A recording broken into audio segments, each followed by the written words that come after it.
Professor Stafsky, are you reading the props again? Oh, Courtney, let's show some seasonal summer appetizers today. What are you making? Today, on top of sourdough toast, I'm making a creamy ricotta with a organic cherry topping, and then some sprinkled pistachio on top. I have some sweet summer figs topped with a tangy blue cheese and an optional organic local honey on top. Ah, that looks good.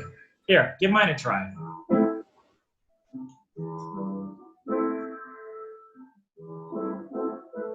That's so good. You want to try mine? Yes.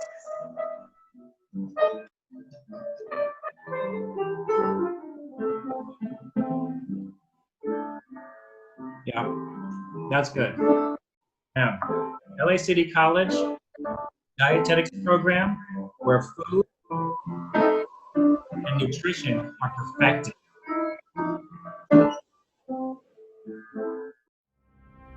It's more than x-rays. It's how we visualize the internal structures of the body, so it's known as the eyes of doctors.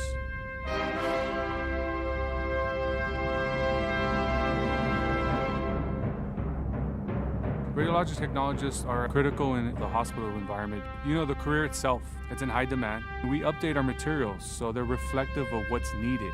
We want to help students gain success.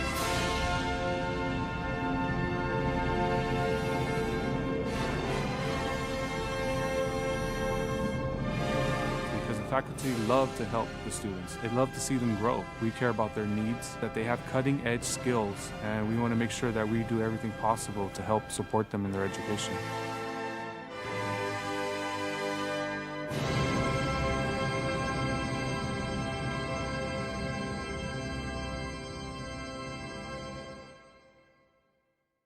Meet your outreach team and why they do what they do. My commitment to excellence is dependability. My commitment to excellence is to give you my best every single time and always be available. I'm committed to excellence because every student deserves a personalized experience. I'm committed to excellence because I really care for our students and want them to succeed. Hello from the MLK Junior Library at LACC. The building is closed, but our virtual library thrives 24/7. Currently, with this COVID-19 situation, we cannot lend physical books at this time. However, students can still do research using our online library databases, which can be accessed remotely from the library webpage. Students can enroll in our online library workshops in Canvas to improve their research skills, and librarians are available to assist students via our 24/7 chat service. Faculty can schedule library orientations via Zoom, and if you would like to explore adopting zero-cost textbooks and materials for future classes, please get in touch with us. Stay safe and be well. Hello everyone, my name is Brian Rivera. I'm one of the tutors at the Writer's Block, the campus-wide writing center at LACC, where we can help you at any stage of the writing process on any writing assignment. The three main services that we offer are one-on-one tutoring with our peer writing coaches, 2 weekly faculty-led workshops Wednesdays at noon, and 3 Launchpad Solo, a great online program for FYE credit or class credit. If you want more information, you can look us up at Writer's Block at lacitycollege.edu. Have a great fall semester and I hope to work with you soon. We are excited to announce the launch of the Online English Writing Center and ESL Lab Canvas page. The Online English Writing Center and ESL Lab offer tutoring for students taking English and ESL classes. Our faculty and student tutors are experienced and ready to help students in all aspects of writing through one-on-one tutoring sessions and providing feedback on essay submissions. A Canvas shell with information about our labs is on every student's Canvas dashboard. Here, students can find information on everything from enrolling into lab courses and navigating technology, to the Zoom meeting for live tutoring sessions and faculty-led workshops. The Herb Alpert Music Center at Los Angeles City College offers a streamlined curriculum to create a transfer-ready, work-ready, and enriched student community. The Herb Alpert Music Scholarship provides 2 years of tuition-free study for all music majors, and is the only California community college program to offer free private lessons to qualified students. To learn more, visit music.lacitycollege.edu. The cinema TV department has been really busy this summer, finding ways to stay engaged with our students, connecting, inspiring, and uplifting their spirits with student spotlights and motivational posts, encouraging discourse about social justice issues, offering a safe place to connect with the filmmaking community while fostering an open and honest environment, and presenting our students with opportunities to train and excel at learning new technologies while adapting to constantly changing circumstances. But we sure do miss our students, studios, and LACC. Meet your outreach team and why they do what they do. My commitment to excellence is to give you red carpet service outreach to graduation. I'm committed to excellence because I believe we all have a role in helping our community succeed. I'm committed to excellence because I believe in the community that I serve. I'm committed to excellence because I feel with enough support, every student is capable of prospering within higher education. My commitment to excellence is connecting students to resources to help them become more successful.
Hi, Phyllis Eckler here. I'm going to be teaching jazz dance, beginning jazz dance technique this fall 2020 semester. Dance Techniques 121 is the number. It's a great way to get fit, burn off some of that stress, and have fun at the same time. This is a 1-unit class. It'll fulfill your AA degree requirement for PE. I hope you join us. See you then.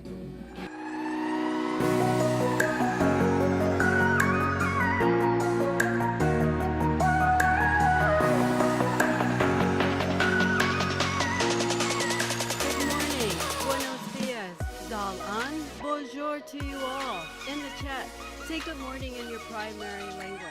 I was highly influenced by English, Spanish, and Chinese, both Mandarin and Cantonese. LACC is a diverse community. I want to give a huge thank you to everyone for making this happen today. It definitely took a team effort to make this possible. Thank you, thank you, thank you. Welcome back to another semester. Thank you all for tuning in this morning. In the chat, tell us where you're tuning in from this morning. How many of you are still in bed? I know I would be, but I'm working. My name is Naima Payne. I'm a faculty member in the math department for 18 years. Wow, 18 years, crazy. I am your staff organization development coordinator. I made it through year 1 and now I'm back for year 2. Let's see if I make it to year 3. Coordinating ain't easy. So Saad, not sure where this came from, but since the pandemic, I play a lot of words with friends, a lot. Coach_Payne if anyone wants to play. However, I was playing Words with Friends and Saad was played by my opponent. And if you haven't played, Words with Friends provides you a description of words.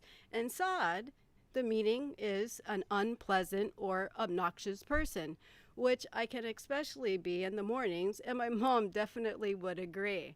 Why are we here today? We are here today to be informed and get ready for a new semester in these changing and challenging times.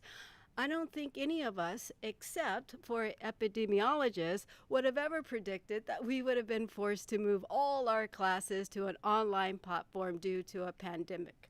Thankfully, technology has evolved in such a way that we have the capacity to be able to teach online. If this pandemic would have occurred a few years back, well, things would have been so different that we probably wouldn't have had any online classes because we just didn't have the infrastructure in place. That's why professional development is so crucial. Professional development is for us all to update our skills in multiple areas, such as best equity practices, pedagogy, technology, and ultimately to improve our teaching effectiveness. I know I send a lot of emails, but I do so to make you all aware of the great professional growth trainings available to you. I hope you find the information informative and useful. So now let's get our program started. We have a great lineup for you today, but I have a few announcements. Just for clarification, there was no registration in the Vision Resource Center. You are going to have to add this as your external training, and I'll send out more information for you. The morning session will be from 8 to 1:30 p.m. Stay tuned on this channel. You don't have to go signing in to any Zoom, so don't worry about that. And then for our lunch and learn, we have the Dr. Eric Michael Dyson. So I'm super excited for that. And then you have your department meetings from 1:45 to 3:15. And lastly, the afternoon sessions are not required for the full-time faculty. They are just optional if others would like to join. So coming up next, we have Mike Fung from our LACC Board of Trustees. Mike Fung parents are community college graduates. He has been on the Board of Trustees since 2015, and he's here with us today. Let's welcome Mike Fung. Good morning, everyone. Hope you're doing well and staying safe in these challenging and changing times. Thank you so much, Dr. Payne, for that wonderful introduction. On behalf of the Board of Trustees of the Los Angeles Community College District, it's my distinct honor and privilege to bring warm greetings to each and every one of you gathered here today for this unprecedented, unconventional opening day. Thank you so much for everything you're doing for our students in these challenging, unprecedented times. When COVID first happened in mid-March and we declared emergency in our district to move everything online, it's you, the employees of the district, the faculty, staff, and administrators who made that happen in a short time frame to move heaven and earth to really make sure that our students continue their education in a remote learning environment. I'd like to acknowledge President Mary Gallagher for her great leadership and efforts here at LA City College and a great team at LA City College, including Christine Park, the AFT chapter president, Mike Kalustian, the Academic Senate president, Giovanna Campos, AFT 1521 chapter chair, Armando Rivera from the Teamsters, Michael Dugan, president of the Associated Student Government, Ismael Villanueva from Local 99, Esther Sunday from SAU 721, and Robert Schwartz, the director of the LA City College Foundation, and to all the administrators, faculty, and staff, and to each and every one of you, thank you for everything you do for our students each and every day on a daily basis, whether it was a summer session, whether it's the spring semester we just went through, and now for the upcoming fall semester. These are challenging times. You make it all happen on a daily basis. Thank you for your leadership and efforts in embracing the hopes and aspirations of our students. As you heard, my mom and dad went to LA City College. They came here in the 1960s, and it's great to be back here on campus today in this challenging environment here. But thank you so much to the team for organizing this wonderful opening day here. You are to transform the lives of students throughout the region, whether it's through Central LA, throughout the greater Los Angeles area, here in Hollywood, Koreatown, all the areas that surround Los Angeles City College. Thank you for everything you're doing to focus on enrollment, student success, everything you're doing around the Opportunity Zone and College Promise in partnership with the Mayor's Office. And in this COVID environment now, the district has led the way to really boost efforts to support technology in this remote learning environment. The board just recently approved the $3 million contract last Wednesday to help attain 15,000 laptops for our students who need that access to bridge the technology divide. And thank you to Robert Schwartz and the LA City College Foundation for your incredible efforts and leadership here at City College to provide additional resources for our students. City College is also leading the way with a Racial Equity Social Justice Center. Thank you so much to President Gallagher and to the whole team here at City College for your efforts around the racial equity framework. At the district, the racial equity framework that the board has passed recently, collaboration with the Chancellor and the different bargaining units and to everyone who's worked hard on it. Thank you for everything you're doing to embrace the hopes and aspirations of our communities. And here to support the faculty's efforts to construct and redesign curriculum intentionally and strategically to support and build upon equitable, anti-racist classroom environments and professional learning. As a board, as a trustee, we're here to serve, and anything that we can do to help build bridges and to embrace the hopes and aspirations of our students, faculty, staff, employees, administrators, let me know. I have an open door policy. Please feel free to reach out to me anytime. Also, thank you for your leadership and efforts in expanding dual enrollment programs, expanding workforce education programs, also fighting to get additional resources for strong workforce dollars. And coming up, really looking at the repeal of affirmative action and how the district can lead on efforts when the repeal of 209 happens and we reinstate affirmative action to really include diversity, equity, and inclusion up and down our district. Also fighting for the passage of Schools and Communities First, which would mean an additional $30 to $40 million to the Los Angeles Community College District. We need to keep fighting for our students and embracing their hopes and aspirations for a better tomorrow. Thank you for everything you're doing here at Los Angeles City College. This is a very challenging time, and this is a once-in-a-century pandemic that we're going through, and all the work and efforts that you do each and every day. Thank you from the bottom of my heart. Thank you for everything you do. Let's continue to fight the good fight for our students here at Los Angeles City College and all the communities that feed into LA City College. You are the ones making it happen each and every day. Thank you for everything you're doing. Let's continue to fight the good fight for our students. And thank you so much to the Chancellor, President Gallagher, and the entire team. You'll be hearing messages from them shortly. And thank you to the entire teams for all you do each and every day.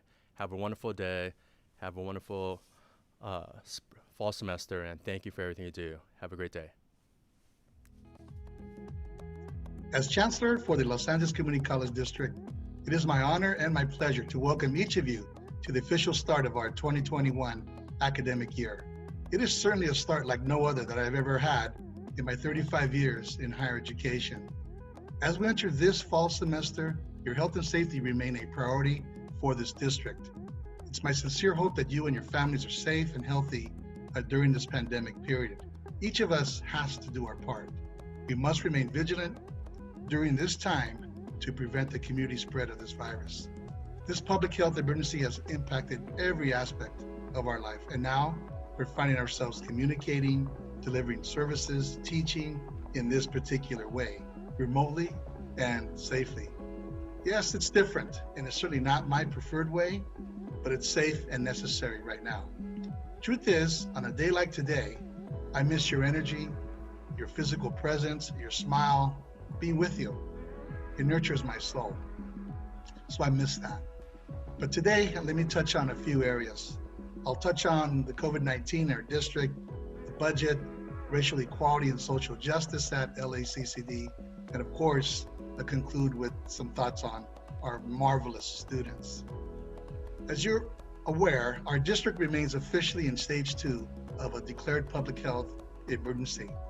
In close contact and in conjunction with our LA County Department of Public Health, we have crafted policies and protocols that will allow for the safer return to campus when the time and circumstances allow.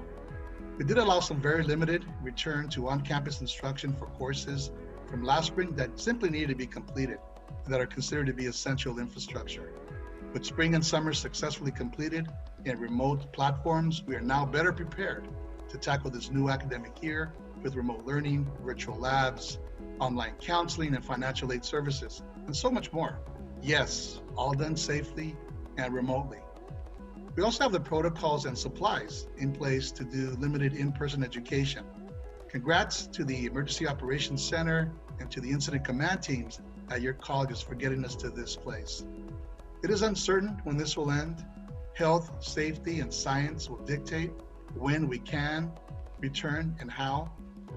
And we must also understand that change and adaptability will be our constant companions. And for many, I recognize that this can be very unsettling. As we approach 6 months of navigating this pandemic, together we have done some amazing work. Consider that within 2 weeks in March, we pivoted the largest community college district in the country and shifted everything. put our entire operation to remote learning and online platforms. That's 10,000 courses, about 10,000 employees, and well over 100,000 plus students. Simply amazing and a real testament to your skill, dedication, and the collective character of our organization. I could not be prouder. Let me touch on the budget for this year. How quickly things can change for California. What was once projected as a historic surplus of about $5.6 billion back in January became a historic budget deficit of $54 billion due to the impact of the global pandemic. The anticipated threats to California's higher education, traditional tenets of access, equity, and affordability are real. However, this 2021 state budget demonstrated continued protection to the 116 California community colleges, including our district, by sustaining support for our students and the vital programs that the district's 9 colleges provide. The legislature and the governor adopted an approach that protects these vital programs through what they call deferrals, to buy time for our economy to improve and defers funding moving forward. We applaud Governor Newsom and the state legislature for reaching an agreement that protects critical programs for our most vulnerable students.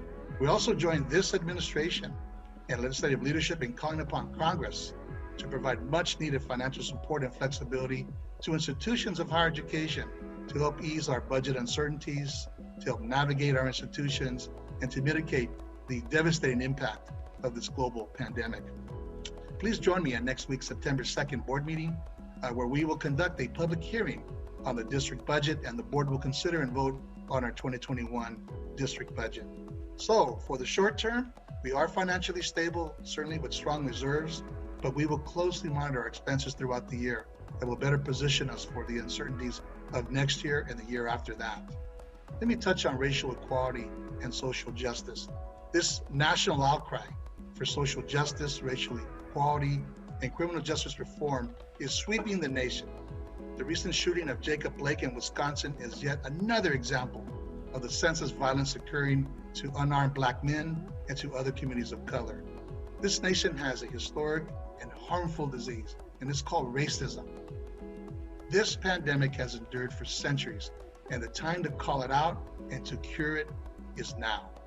If indeed we are an organization founded on educational excellence, opportunity, and access, and if indeed we are dedicated to the principles of equity, justice, and community, then our district must lead by example. That means you, and that means me.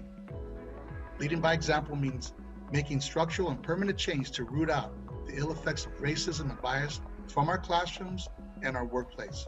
We must be deliberate and purposeful in educating around being anti-racist. We must fully acknowledge that racial equality and social justice manifest in how we build our schools and colleges, to what we teach in our classrooms, to the way our streets are policed and our colleges are policed, to equitable access to healthcare and jobs. Until educational and economic opportunities are afforded to all disenfranchised communities, there is no justice. The framework for racial equity and social justice document that each employee of this district has speaks to the values of our organization and directs specific action steps and commitments that will allow our colleges and district to actively build anti-racist organizational capacity and resilience, and move forward towards a more socially and racially just academic community. I'm inviting each of you to be a co-author and a co-architect of reimagining and redesigning LACCD. The action steps that will complement the specific activities and programs at the 9 colleges where some of this work has already begun, and I congratulate the leadership at our colleges for doing excellent work. Through these action steps, we have a real opportunity to move the needle on diversity, racial equity, and inclusion, and perhaps to better understand why it matters. It matters because a lack of consensus and inconsistent leadership on issues of diversity, racial equity, and inclusion impacts the performance of underprepared and under-resourced students. In my view, without major improvements in our efforts along these lines of diversity, equity, and inclusion at LACCD, we run the real risk of further bifurcating and passive perpetuation of inequality and educational disparity. Colleagues, the time to lead and to lean in is now. Let me conclude with a student-focused message. And I want to make sure that you hear this. We will remain absolutely vigilant in our ongoing advocacy efforts to support the rights of students, all students, including African American, DACA, undocumented international reentry veterans, LGBTQIA+, just to name a few student populations, and other vulnerable student groups who need our help now more than ever during this COVID-19 public health emergency. The COVID-19 health emergency has exacerbated inequities and shined a bright light on health, educational, and economic disparities, especially for the most vulnerable student populations who were already under-resourced before the pandemic. Student basic needs such as food security, housing, employment, mental health, access to the internet and technology tools, emergency aid have become more prevalent and disproportionately impact underserved students and poorer communities. For fall 2020, we have another strong cohort of students who have joined the LA College Promise program for the academic year.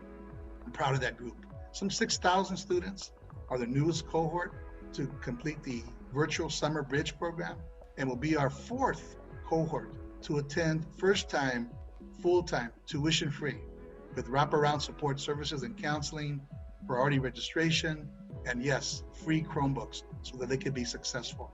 And they do better than our other students who aren't part of the College Promise program. And speaking of enrollment, we don't have the final numbers in yet. We have a few days before the fall semester begins, and I expect us to have a very strong second 8 weeks. But the numbers are down from 2019, and this is after growing by just under 1% last year and by growing 10% this summer. So given the uncertain impact of the pandemic, the slumping economy, and everything else, it's not surprising that our numbers are down. So now more than ever, we need to focus on improving student services, on being vigilant around student success, and improving the student experience. Our comparative and competitive advantage at LACCD will be excellent service and excellent teaching. Finally, and in closing, I want to remind you that what we do matters. As we begin this opening day conversation, all the speakers and flex workshops that you'll have, professional development activities, remind ourselves that what we do matters and it makes a difference.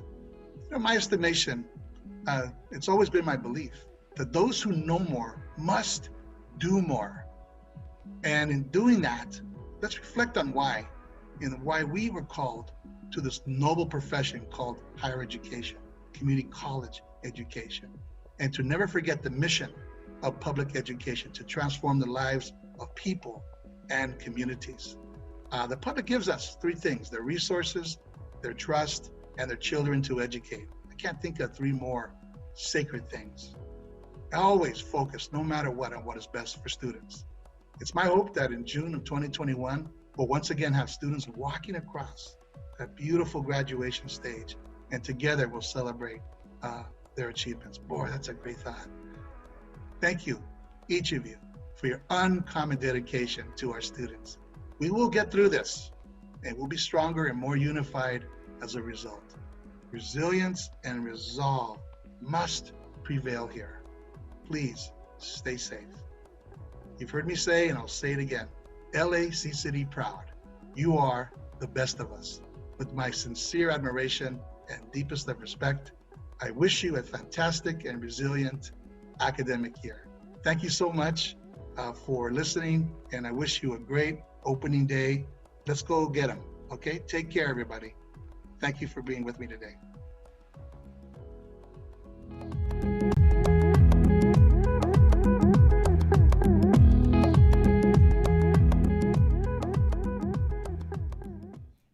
Before I begin with my prepared remarks this morning, I want to reach out to all of you because one of our very own is struggling with something personally.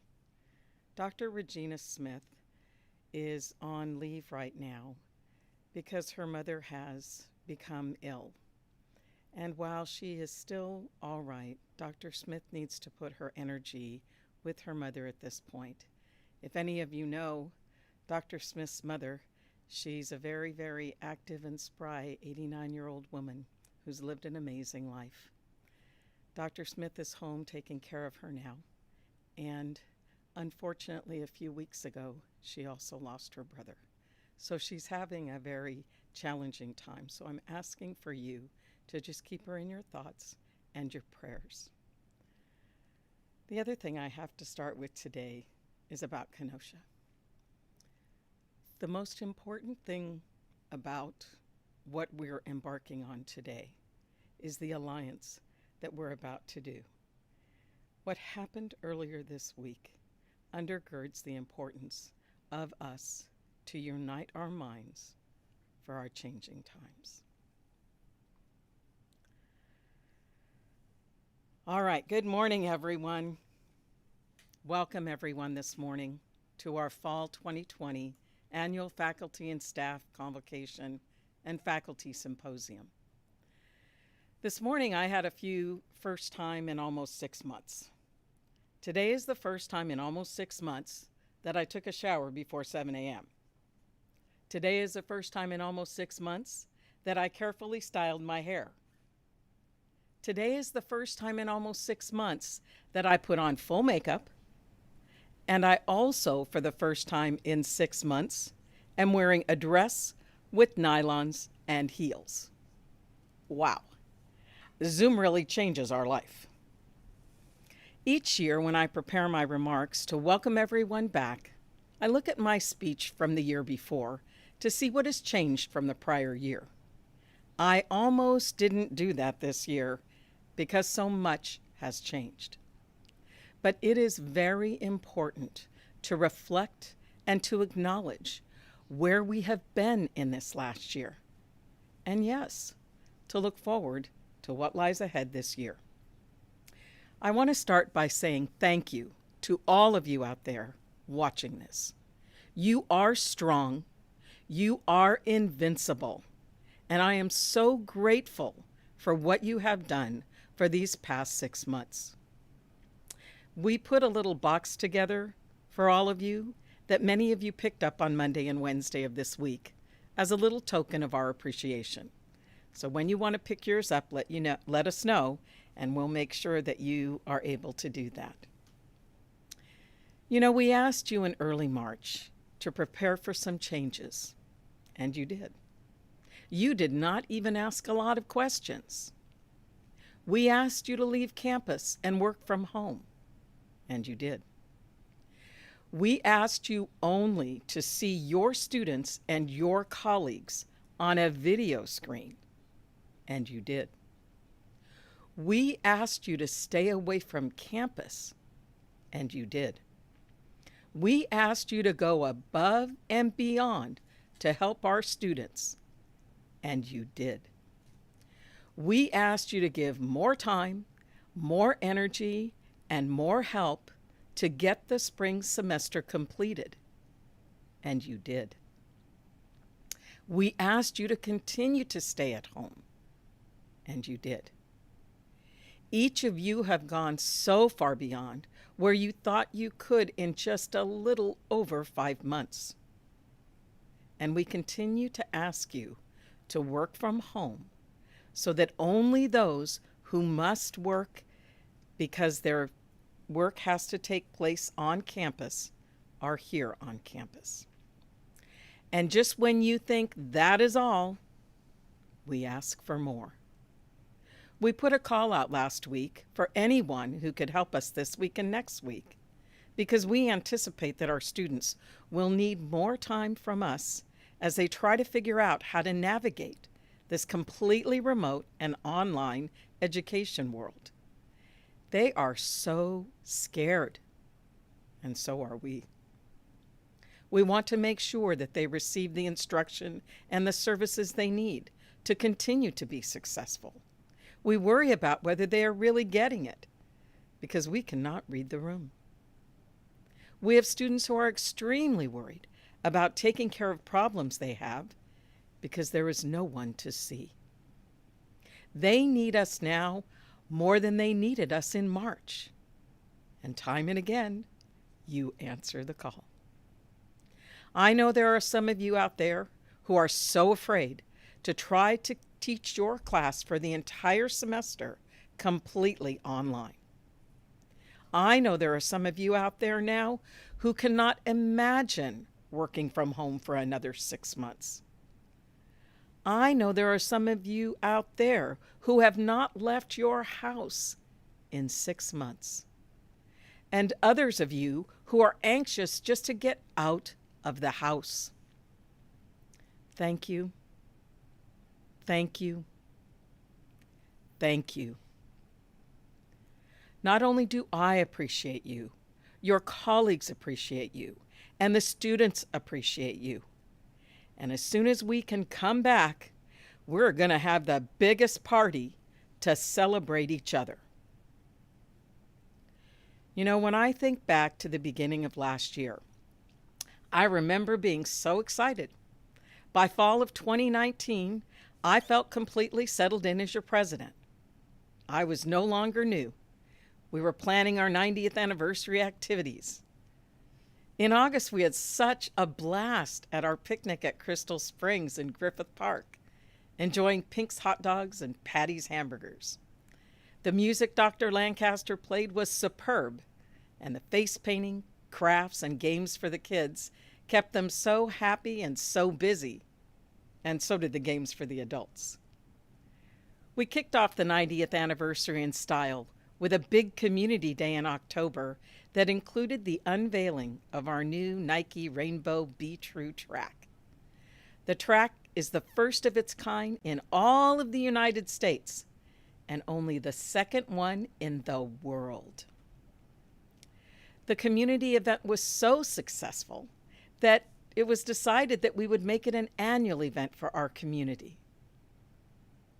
The LACC Foundation arranged, as part of the Nick Beck Speaker Series, for journalist Carl Bernstein to visit LACC in late October on a Sunday afternoon. He was interesting, funny, and so generous with his time for our student journalists. And remember our Grinch holiday celebration?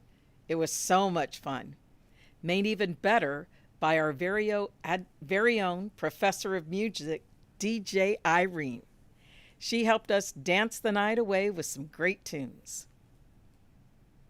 And after Thanksgiving last year, Mayor Garcetti reached out to me to ask if LACC would consider becoming the implementation partner for the Los Angeles Promise Zone. We met at the end of December, and I presented our proposal to the mayor. He liked it and said his office would arrange a meeting with some funders to hire the staff needed to implement the goals and objectives of the Promise Zone. Because of COVID-19, that is still a work in progress. January brought a lot of action for us. Remember me talking about having a partnership with UCLA?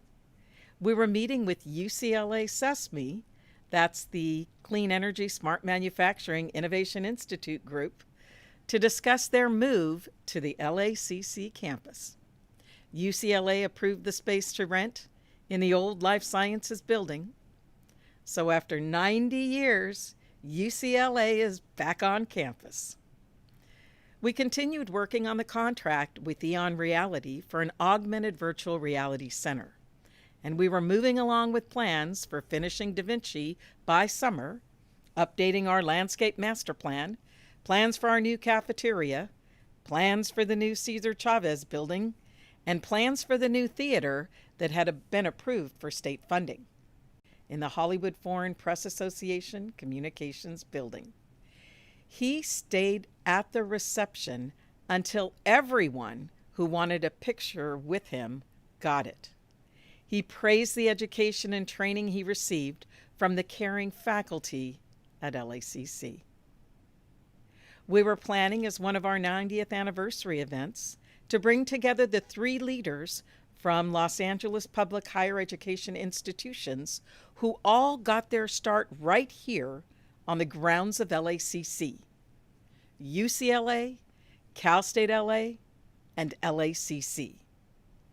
As the spring semester started, I had meetings planned to visit one of the LADWP Business Development Centers as part of my initiative to establish a business development center for the entrepreneurs in our community.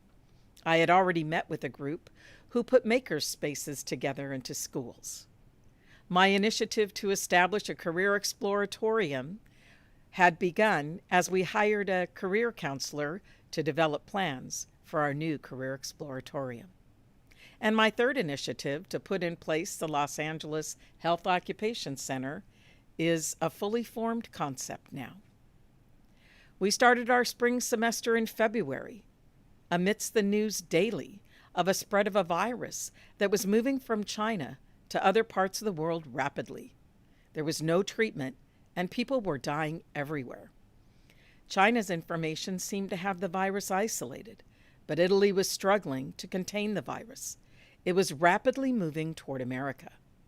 By the end of February, Dr. Lancaster contacted me and suggested that we launch our Incident Command Center, also known as the ICC.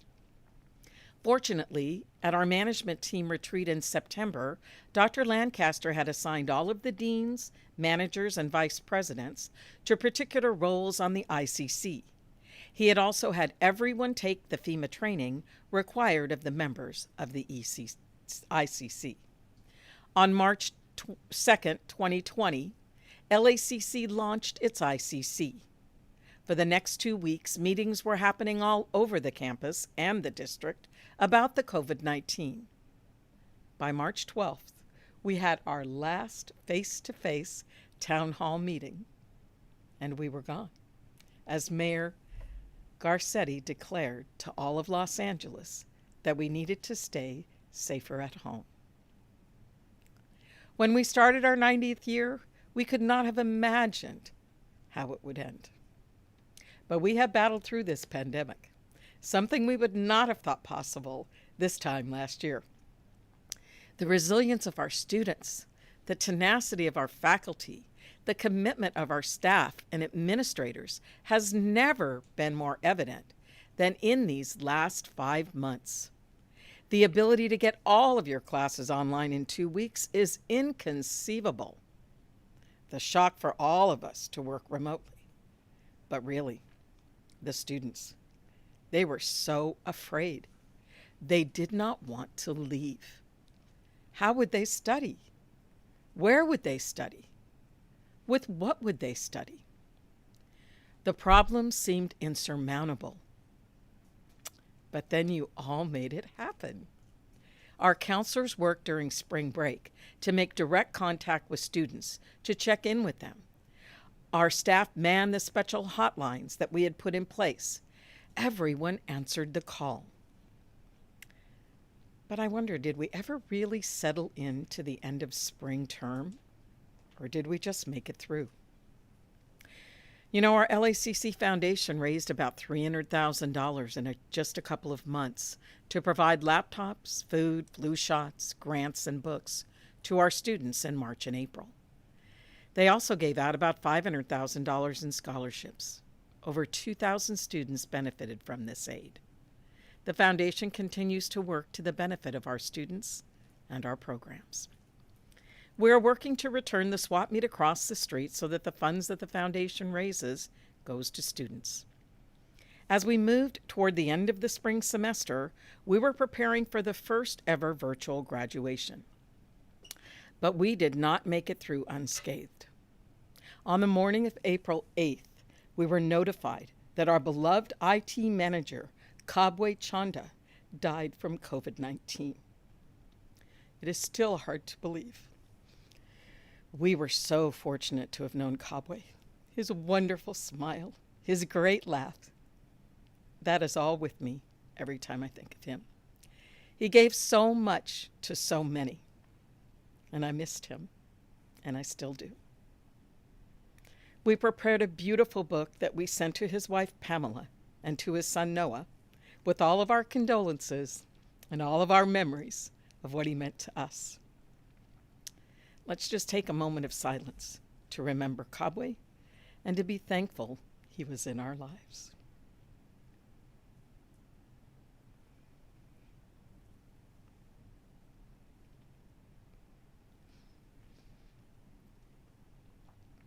We are planning a jazz concert in his honor as soon as we can all return from this COVID-19. On May 25th, the horrific murder of George Floyd at the hands of law enforcement galvanized communities around our country to rise up and declare that Black lives matter. Our African American and Black friends, colleagues, relatives, and acquaintances stood in solidarity to proclaim that the racism and oppression that has existed in America for centuries must end now. We had a group of dedicated LACC administrators, faculty, staff, and foundation, one of our foundation members, volunteer to develop a series of town halls over the summer with the theme Black Lives Matter.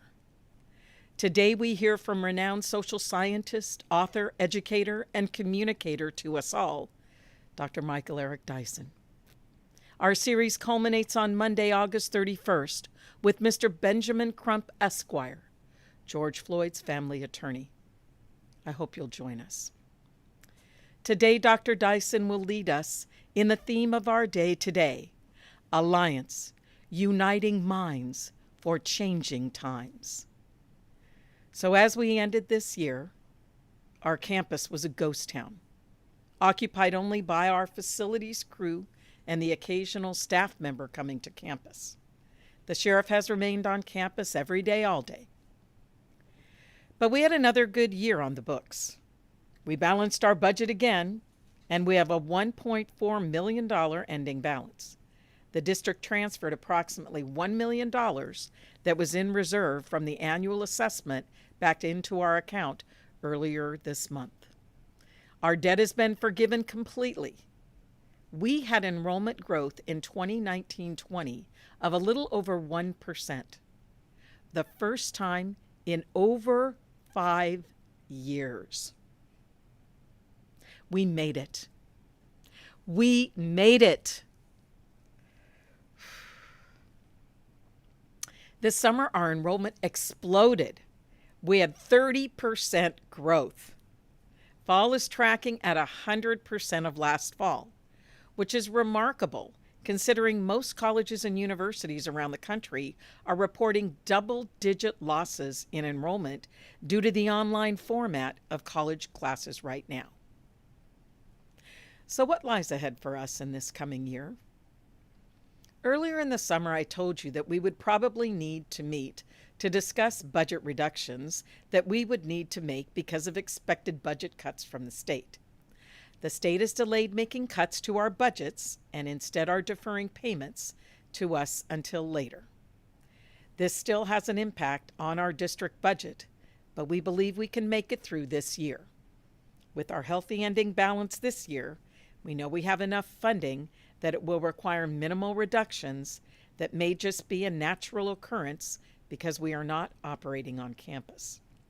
We will be monitoring our expenses closely and working with our budget committee to ensure we will balance our budget again this year.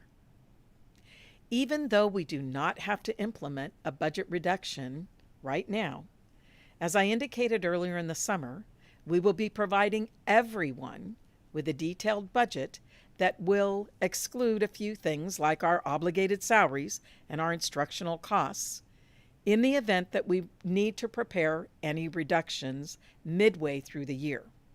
We will have a special budget town hall at the end of September to review the budget report that we are sending out to each of you. While it seems that we will be financially sound for 2020 and 2021, the 2021-22 year may prove to be a much more difficult year financially for the state and for us. Rest assured, you will be kept informed, and we will work through any and all of these challenges together. We have a lot happening on the bond program. As we speak, furniture is being moved into Da Vinci. The building is beautiful. And when we get back to campus, it will be open and ready to receive our faculty and our students. Last year, we received state approval to build a new theater. It will seat over 700 people, and it will have an orchestra pit. I look very forward to our first musical there. It is going to be spectacular. We are working on updating our landscape master plan, and the landscape bug has been hard at work to ensure that we have a beautiful and vibrant campus that welcomes students and offers a lot of seating around the campus. Dr. Promisesi is making sure that we have our own little arboretum at LACC for our community, complete with a walking tour and all of the information about the plantings around the campus. I understand that existed once before on campus. Well, we are bringing it back. We will be finalizing plans for our cafeteria build-out this fall. Yes, within a couple of years, we will finally have a cafeteria again. It will have several different food stations and a locker system for you to pre-order your food and just pick it up. We will have a new Cesar Chavez administration building in a few years. We have reduced the footprint of the administration area. We will have large, medium, and small-sized conference rooms in the building. It will house the business department, workforce and economic development, the WorkSource Center, non-credit and adult ed, the extension program, IT, a large faculty staff center, complete with faculty staff training area, the mailroom, and extended copy center with both reprographic services and walk-up copiers, a lounge, campus leader offices, and a centralized tutoring center that includes supplemental instruction and the writer's block. You will see renderings of all of these projects at our special Facilities and Budget Town Hall in October. We now have a contract to develop lessons in augmented virtual reality to supplement our teaching. A group of faculty will begin this work in just a couple of weeks. We will have a large 45-person eSports lab in Da Vinci Hall that is part of our media arts program. We hired 2 non-credit faculty members who will develop programs in non-credit to matriculate to credit programs and provide good entry-level jobs for our community. I will be submitting a concept paper to the Irvine Foundation for our Los Angeles Health Occupations Center. And I am talking with the Small Business Administration about getting Opportunity Zone funding for our Business Development Center and Career Exploratorium. City is on the move.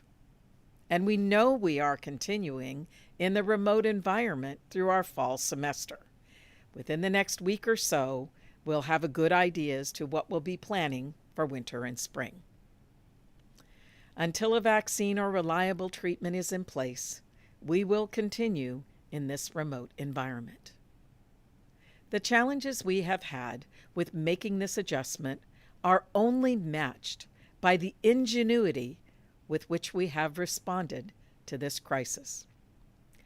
Remember, however long it is before we can all return to campus, this is temporary.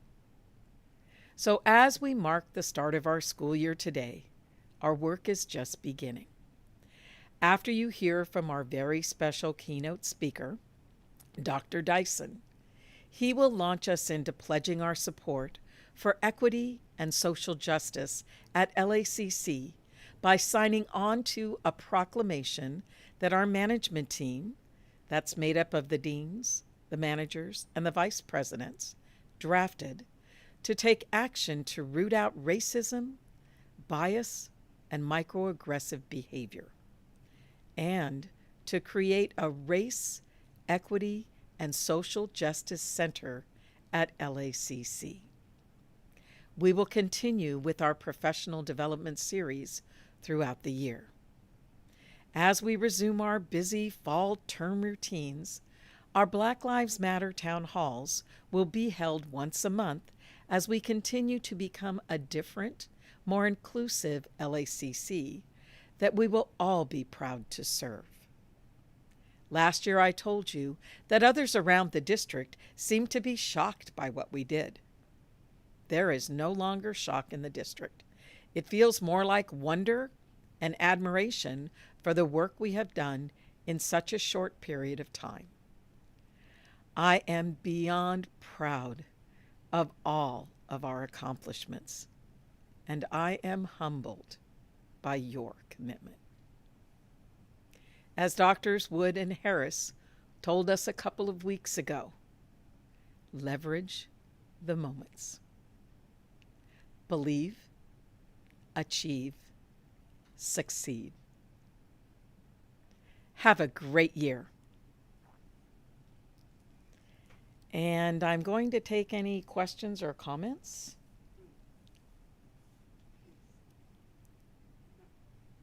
So if you could just ask them to post questions in the chat, that would be great. Oh, does she see it on the screen? Oh, I'm sorry, I've got some questions coming up.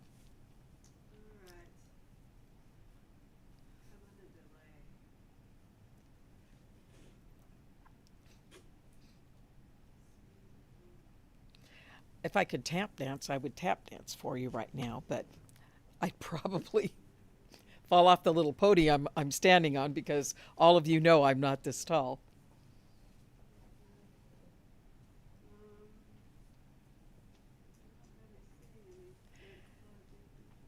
So it doesn't appear that you have any questions this morning, and that's okay. I'm very, very happy to welcome all of you back for this 2020-2021 academic year. Have a great day.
Good morning, everyone. Thank you for being here this morning for our fall convocation. I know it's not ideal to be participating via YouTube, but one silver lining for me is that it really helps my introverted self to not participate with having anybody in the room. Mary, is it possible that we do it this way next year? No? All right. Our program schedule is pretty tight today. I only have 5 minutes with you, and I want to yield as much time as possible to VP Reeves, as he has 17 slides, 2 videos, and 8 flip charts to share with you this morning.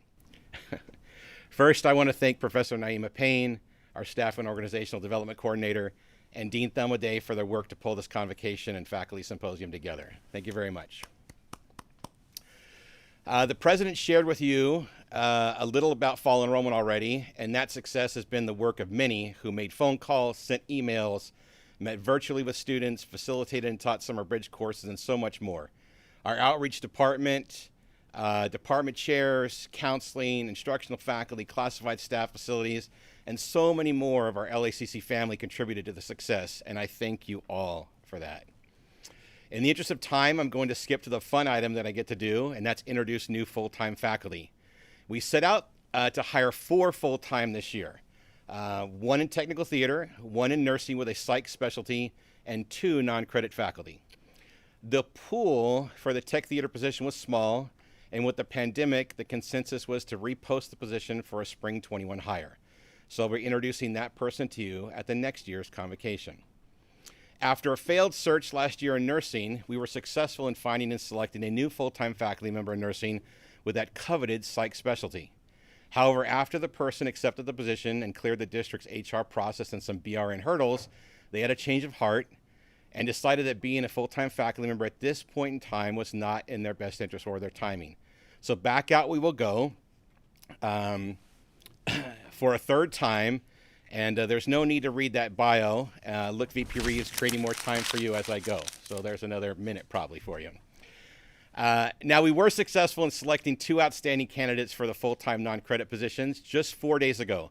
They are both adjunct faculty here at LACC and have both enthusiastically accepted the positions. I sent them each a questionnaire so I could introduce them to you this morning. I apologize that I don't have a photo of them to share with you on the screen next to you. I mean, we just interviewed them on Friday. I called to offer them the job on Monday, had them complete a questionnaire for me on Tuesday, and I thought asking for a photo may just be a little creepy. So I'll just have them stand up when I read their bio. That's not going to work. Okay, you'll have to pull up their Outlook contact card. I believe their images are on there. Okay, first, hired in as our full-time non-credit ESL instructor, Martha Clayton has been teaching ESL for 10 years, both abroad and in the States, where she has focused her efforts serving the non-credit and adult education student population for the past 5 years. She wore the blue and gold during her undergrad, earning a BA in linguistics from UCLA. Then I'm guessing she went through a short goth period, switching out the blue for black, earning her MA in TESOL from Cal State LA. A fan of baseball, she cheers hard for the Red Sox and enjoys spending her weekend working the land in the vast acreage of her community garden allotment. She puts her farming chops to work in a volunteer capacity, co-coordinating a learning garden at an elementary school that focuses on equity and self-sufficiency. Martha has 2 children, Gibson and Casper, and if she could be anywhere besides work, it would be hiking the 68-mile Backbone Trail in the Santa Monica Mountains. That's 109 kilometers for those of you using the metric system. When asked about someone she most admired, she said Jessie Little Doe Bard, a Wampanoag linguist who has been working to revitalize her community's language, a task she took on with no previous linguistic training. Jessie graduated from MIT and later received an honorary doctorate from Yale as a result of her hard work and commitment to breaking the language cycle to help heal the disenfranchisement forced upon her community. Martha admires her drive and recognition of language as a powerful tool that can change lives. LACC, welcome Martha Clayton, full-time faculty, non-credit ESL. Next is non-credit vocational education. While she didn't say it in her questionnaire responses, Kimberly Guppy may be an expert in beer and barbecue. Having done her BA in anthropology at the University of Wisconsin-Milwaukee and her MA in curriculum and instruction at the University of Kansas.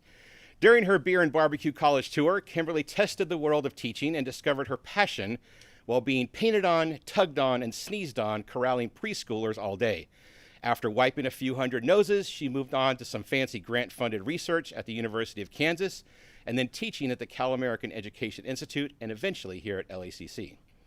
Caring about social justice and conservation, Kimberly is described by her family and friends as passionate, determined, and creative. And she hopes what people remember most is that she was there to support them. She's an explorer, finding adventure in the outdoors, particularly the mountains, or just different neighborhoods. On a Sunday morning, you can find her sitting outside drinking a coffee, reading a book, and planning for an eventual run for public office. She lives with her partner, Travis, and while once dreaming of being a veterinarian, the closest she has been is now having a cat named Aurelius and a dog named Pocky. Pocky. I hope that's a little dog, because if it's a big dog, the other dogs might tease it a bit. Maybe it's a Dalmatian. Anyways, Kimberly Guppy, we are excited you are here now as the full-time faculty member in our non-credit voc ed program, and I know you are excited you'll be able to start paying off your student loans. Welcome, Kimberly. Have a great fall semester, everyone, and I'll see you on the Zoom. VP Reeves, the mic is yours.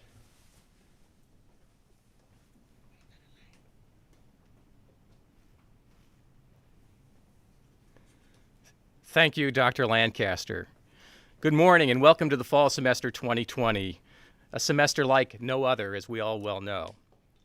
Dr. Lancaster, thank you for deferring so much of your 5 minutes to my 18 slides. I appreciate that.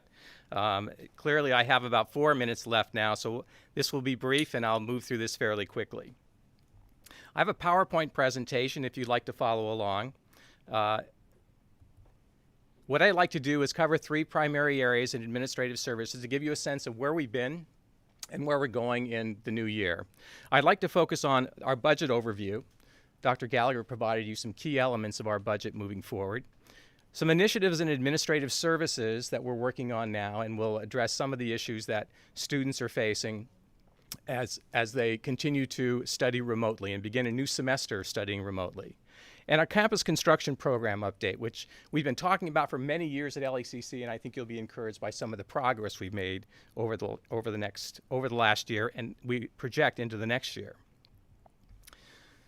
First of all, the budget. Again, Dr. Gallagher has hit on several of these points. The state budget is projecting a $1.5 billion shortfall, with a possible offset from the federal government about $791 million. The state will primarily manage the expected reductions through deferrals. What is deferral? It means we promise to pay you, but we're not going to pay you now. We'll pay you later. So that's a promising aspect of our budget from the state. Not exactly perfect, but certainly promising from an operational standpoint here at LACC. The deferral strategy prevents immediate cuts to California Community College apportionments and categoricals, which is good news. It includes a COVID-19 relief funds that we need to use, these state funds, by June of 21. And as most of you know now, the budget does not include COLA or any growth. Looking ahead in terms of our LACC budget, our budget work has been buoyed by a few developments that, again, have been referenced a bit earlier. First of all, we had a $1.4 million fund balance at the year end at 1920. Over $1 million came as a little bit of a surprise allocation from district central funds, so we're pleased to get that, and that will certainly help us moving forward. $1.4 million in savings from retirements from 1920 will offset some of our expenses in 2021. And we'll also realize a $660 savings, $1,000 savings from an annual debt service payment that we are obligated to for the next several years. The board approved the relief of that debt for all district colleges. And over the total term of that debt service, we will save about $4.4 million. All good news, and part of the work we're doing with our budget right now. I would remind you and put on your calendar, we will have a budget town hall meeting on September 29th to talk about this year's budget and how we move forward. Here's some of the initiatives we've been working on. And I'm excited about these because they really hit at some areas that students find need and we can address effectively. First of all, our summer textbook Chromebook loan program was a great success. We loaned out over 100 Chromebooks, and we provided textbook support to students to the tune of about $15,000.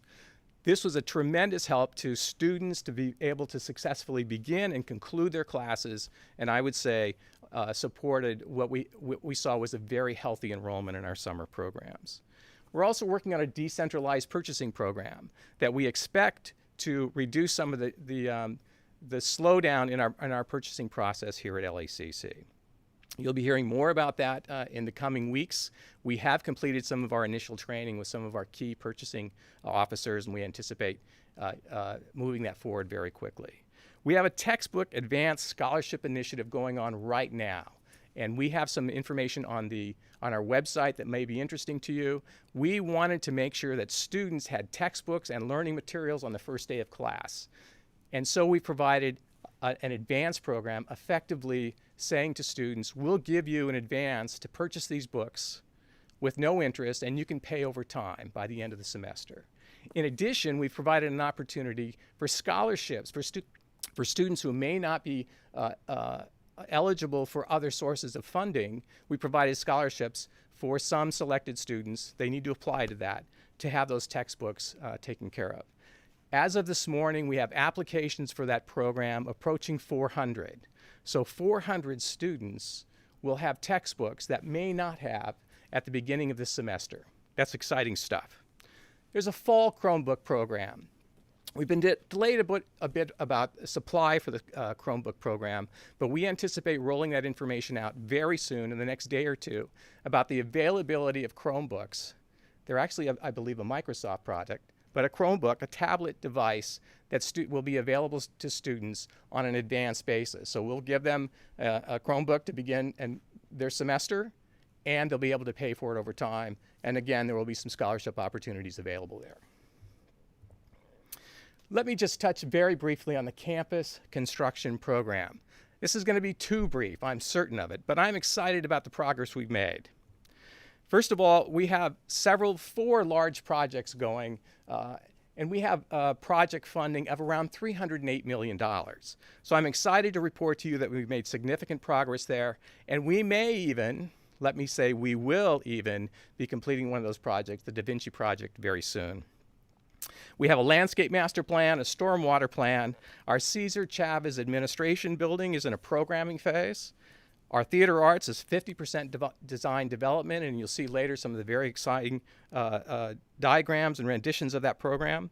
The student union cafeteria, as Dr. Gallagher mentioned, is at about 50%. We have a fencing and security program moving forward to help ensure the safety and security of our campus. And we have an accessibility program to advance our facilities and to make them more accessible. I'm going to move through some of these diagrams very quickly because, again, Dr. Lancaster didn't give me much of his time. So let me just move through these quickly. Let me share with you that this PowerPoint will be available, posted to the website. At the very end is a virtual tour of the Cesar Chavez building, the Da Vinci building. So I hope you take advantage of that. This is some of the landscape diagrams that we're working on. I think you'll find very exciting. Some of our overview, some of our landscape selections, or at least landscape possible selections. The landscape bug is working feverishly to move that forward. I'm excited about the new theater. Here's some diagrams of what the theater will look like. It's actually 3 theaters, including a main theater and a black box. The Da Vinci Hall modernization. We're evaluating unforeseen challenge for COVID-19 issues, but we are looking to have that building completed early fall and anticipate our fixture and furnishings will be in place soon during the fall semester. Here's some diagrams of Da Vinci, and again, here's the virtual tour, your ability to go on and see Da Vinci in a virtual tour. That concludes my report for today. Thank you very much for your time. Look forward to working with you in 2021. Have a great semester. Thank you.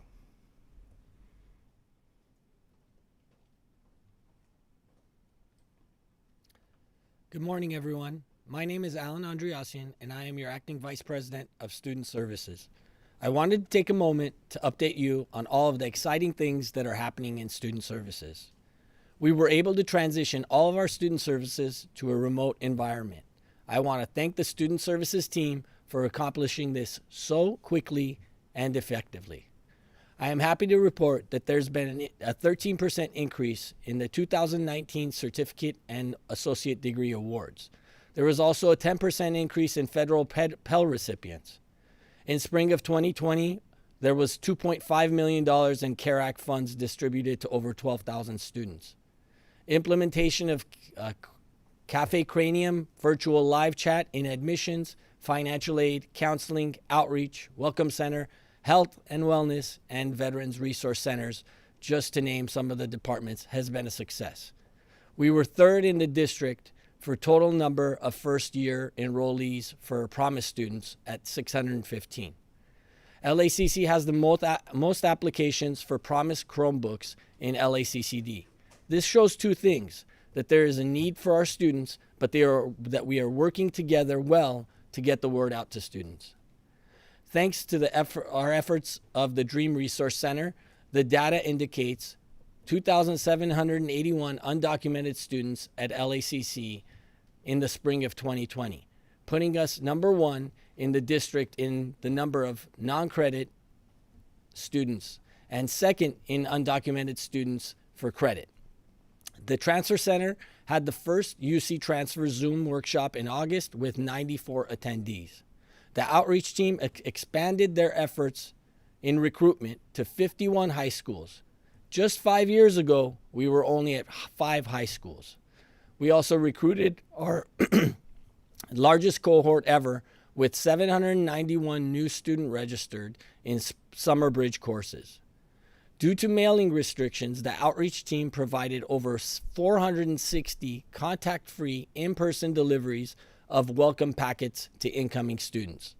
Our Welcome Center went virtual, serving over 2,000 students per week with general inquiries, matriculation steps, and referrals to campus services. The dual enrollment program has 82 dual enrollment classes in our high schools, and we haven't even put them into the system yet, so that we'll see a boost in enrollment. Our Associated Student Government made history by winning the district-wide parliamentary procedure competition. Just last week, we dethroned the reigning champions who have won several years in a row.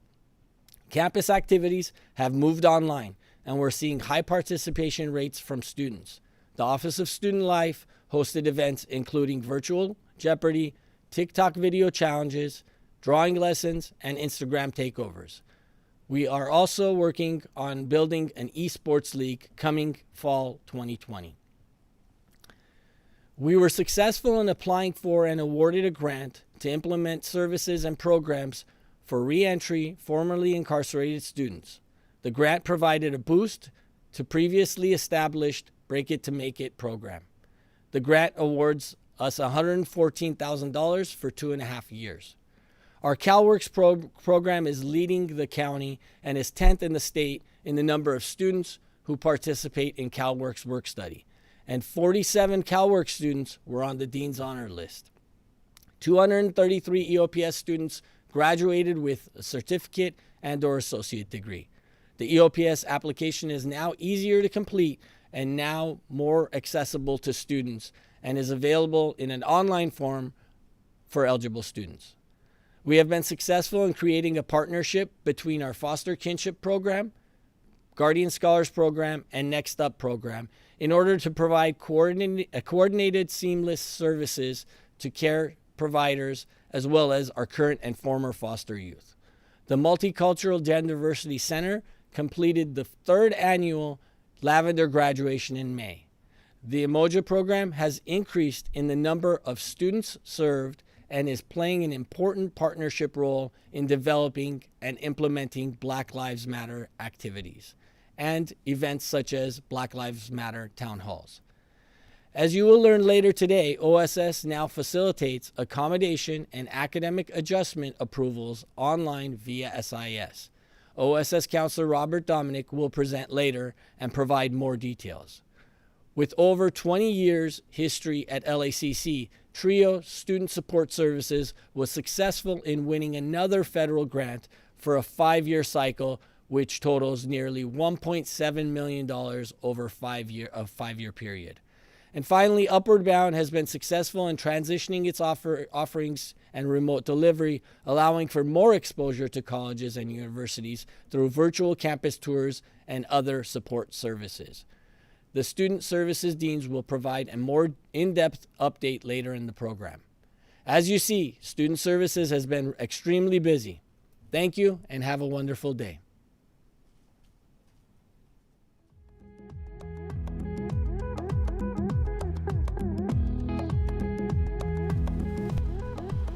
Good morning. I'm Mike Kalustian, your Academic Senate President, and I want to welcome you to the Fall 2020 Convocation.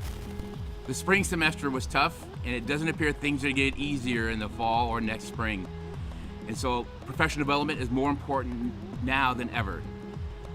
As I look towards this year, I think it's going to be a daunting task, and I sometimes am concerned. And in those moments, I stop and think about our students. As tough as we have it, they have it worse. I had a student finish the spring. She was in foster care and kept apologizing for being in a home with 18 other people. I told her that wasn't necessary. Or over the summer, I had a student who was unable to get back to the country but needed the class, and so she woke up every morning at 3:45 a.m. just to take our online class. And it's those kind of struggles, those kind of dedications of our students that just motivate me and should motivate all of us to do the best possible job we can. Regardless of the modality, our students deserve excellence, and I'm confident you're going to deliver it. In countless meetings with the district, I have touted the professionalism and the skill and expertise in which our faculty at City College pivoted in the spring from in-face instruction to online instruction. This year is going to be tough, it's going to be challenging, but I think we need and will rise to meet those challenges. I want to take a moment to thank my executive team at the Senate for all the hard work that they've done. And as usual, this year our Senate meetings will be the first and third Thursday of the month at 12:45. Please check your email for the links, and we would love to see you attend. So I want to thank you and wish you a well this semester, and let's have a great year. Hello, City faculty. Welcome to the new school year. First, I would like to thank all of you for giving me your trust and support as your chapter president and re-electing me for the next 2 years. I will give my very best always and be in a learning mode. I'd like to thank Andrew Walzer, who ran a great campaign and showed professionalism throughout the election period. A special thanks to Nate Lawrence, our grievance rep, for all that he has done to support faculty with contract rights. I look forward to working with him as a team once more. A big thank you and appreciation to our executive board members who served for the last 2 years, and welcome to the newly elected members, Naima Payne, Sarah Cracchiola Garcia, Rob Sembrano, Phyllis Eckler, Bernadette Chen, and Nate Lorenz. You have also elected the e-board alternates, Maddie Moon, Jeff Hicks, Christine Gingero, Genevieve Pate, Edward Song, and Henry Ely. There are also 2 new city representatives for the Adjunct Faculty Issues Committee, Grigor Katenchian and Aaron Horton. Thank you to John Lynch for many years of his service as our AFIG rep. Last year at this time, you filled out a survey on negotiations. A year later, we have won many areas in the contract that you listed as priority. This is going to be the strongest contract ever, protecting and expanding our rights as faculty members. Contract Action Team, without you, there would not have been a successful negotiation. You have been active, supportive, and I appreciate all of you who have been attending the sessions throughout the summer. Seeing your names at 10 p.m. or midnight made me proud.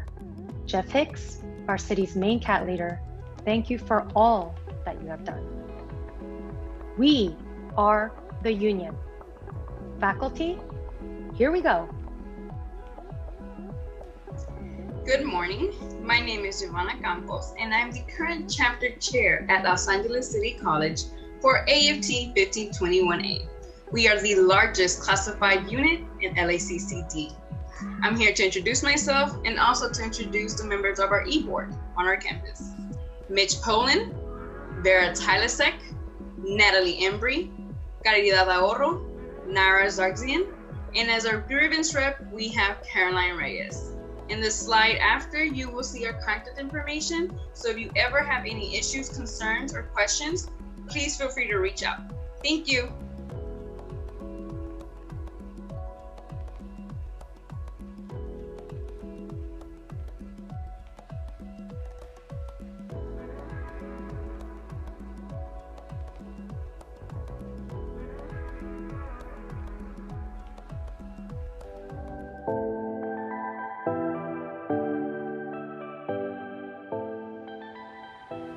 Knowledge is power. How do we obtain knowledge? Yes, by attending professional development trainings. We have some great PD opportunities for all of you coming up soon. A few reminders that we do have our PD website that has some valuable information. One is that we have the previous symposium resources. I've added some faculty handbook, some syllabus information from last year, emergency procedures, but since we're at home, that won't apply. We had some great presentations last year, classroom management, but that's a little bit a different format. Cultural sensitivity in the classroom were some good activities. Now, we have the Vision Resource Center, which offers unlimited PD trainings. And this Vision Resource Center, you would need to enter your flex hours. So great job for all those submitting your flex hours on time. You will need to enter your Fall 2020 Convocation today, and the total time is tricky. It's 6.7 hours, and if you didn't attend the whole portion, please make sure you allocate your time. We have the user guide there in the help section. What's coming up next, we're going to need to run our flex report, so get ready for that in my transcript tab. And for those that are going to be hosting PD activities, you are able to track the attendance and the Vision Resource Center. More information coming your way. Please contact me if you have any further questions. What do we have in store for you? A few things in our lineup here. One, we have AQ training starting on September 4th. This training is going to be awesome, not just because I will be your facilitator, but because we're going to learn some new effective teaching practices. Keyword effective. Let's learn together. Spaces are filling up, so sign up soon and check your email for more information. Tomorrow we'll be hosting a AQ Q&A, and that will be the meeting ID, which again has been sent and is in your email box. We had an amazing summer lineup of speakers this summer. Today, we're having Dr. Eric Michael Dyson for our keynote speaker. In 18 years at City, this is the first time, well, that I remember having a keynote speaker, which I'm super excited. So this is going to take place during the Lunch and Learn a little later today.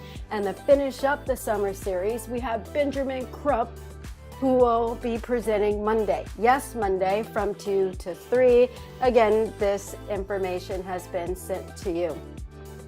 Yes, it is the first day of class, but it will be worth attending. Please join us. What? Yes, this is my 19th flex day. Well, I don't think I have perfect attendance, but hopefully this is a new platform and a new environment that you all are enjoying yourselves at home. We have our virtual training series that is, that was launched by Joseph Ferzaroa a few weeks back with the series Applied Learning in the Classroom, which was awesome. I learned a few new tricks. More virtual training sessions are coming soon, so if you're interested in hosting, please contact me so we could get that in the books.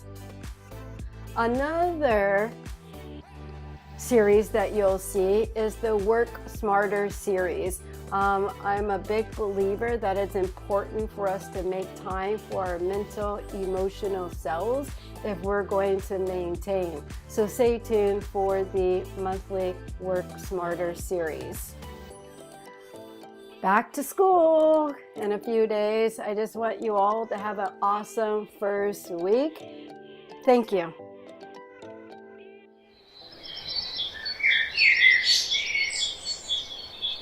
Ready, set, go!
Good morning, everyone.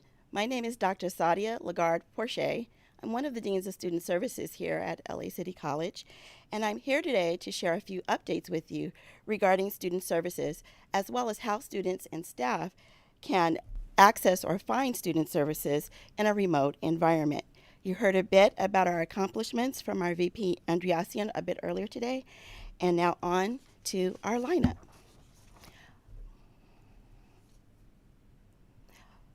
Most of the deans have prepared a pre-recorded video of their updates. First up will be Acting Dean Armine Deregishian, who will provide us updates regarding outreach and the Welcome Center. Next will be Dr. Jeremy Villar. He will share updates about first floor programs in the Student Services building, primarily A&R and financial aid. Following Dr. Villar is Dean Drew Yamanishi, and he will tell us a little bit about counseling and area updates for second floor programs. And I'm in the cleanup position where I will share updates with you regarding the special programs.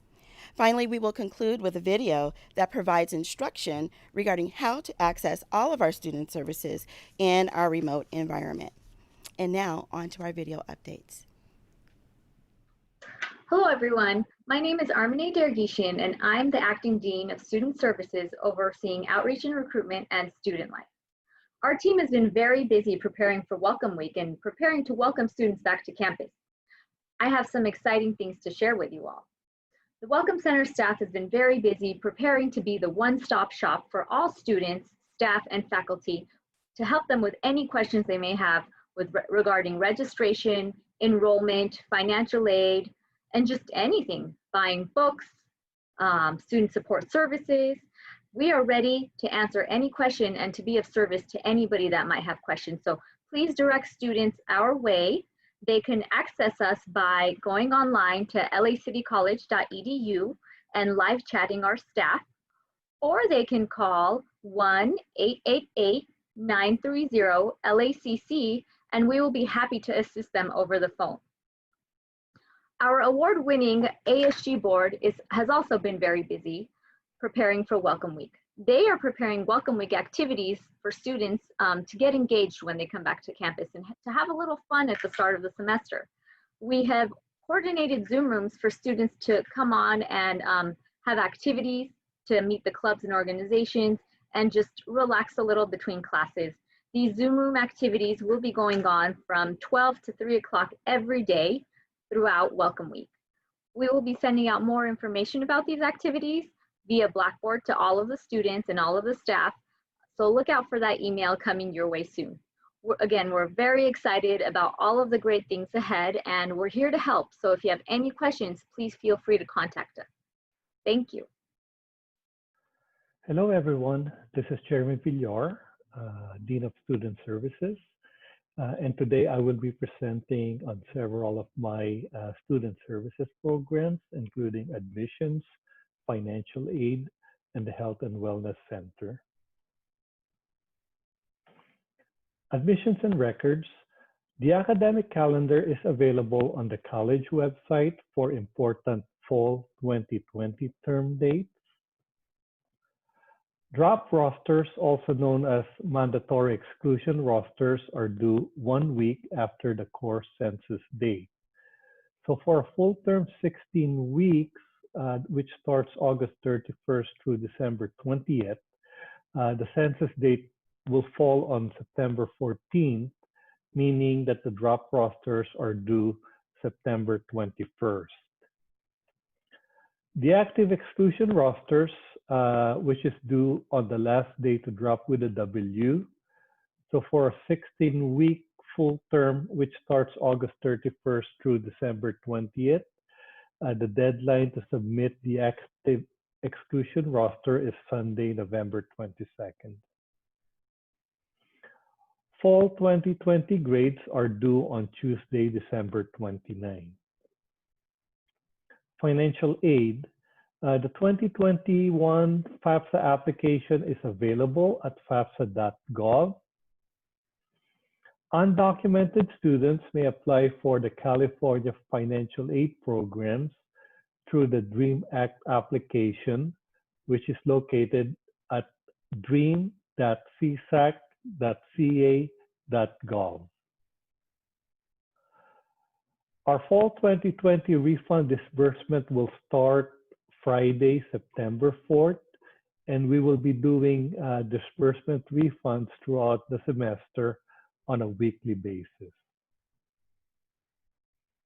We have also partnered with a CovStore bookstore in which we are providing a book voucher credit of up to $500 to students who are eligible for financial aid. Basically, we provided a list to the CovStore bookstore. We informed the students so they can avail of help with regard to purchasing a textbook for up to $500. Health and Wellness Center. The student health fee has increased to $19. It is open. Our Health and Wellness Center is open. It's located across from campus at the Wesley Health Center, East Hollywood, with address of 954 North Vermont Avenue. The hours are from Monday to Friday between 8 a.m. and 5 p.m. Joe Exnowski, our Life Skills Center coordinator, is available. He provides mental health counseling, group workshops. So feel free to reach out to Joe. If you have students who may need assistance or resources with regard to mental health. How to reach us. The admissions, financial aid, and the business office shares a virtual lobby, which can be accessible through the student information system. You will see a tile on your portal called Online Services and Live Chat. So anyone, students, faculty, staff can be able to click on the Online Services and Live Chat to be able to reach one of our staff. We started extended hours beginning August 17, and it will last through the end of the first week, September 5th. We are open from 8 a.m. to 7 p.m. Monday to Thursday, and 8 a.m. to 4:30 p.m. on Friday. Our Saturday hours, we will be open this Saturday, August 29th, September 6th, and September 13th, and our staff will be available between 9 a.m. to 1 p.m. We can also be reached through our LACC call center. The number is 888-930-LACC.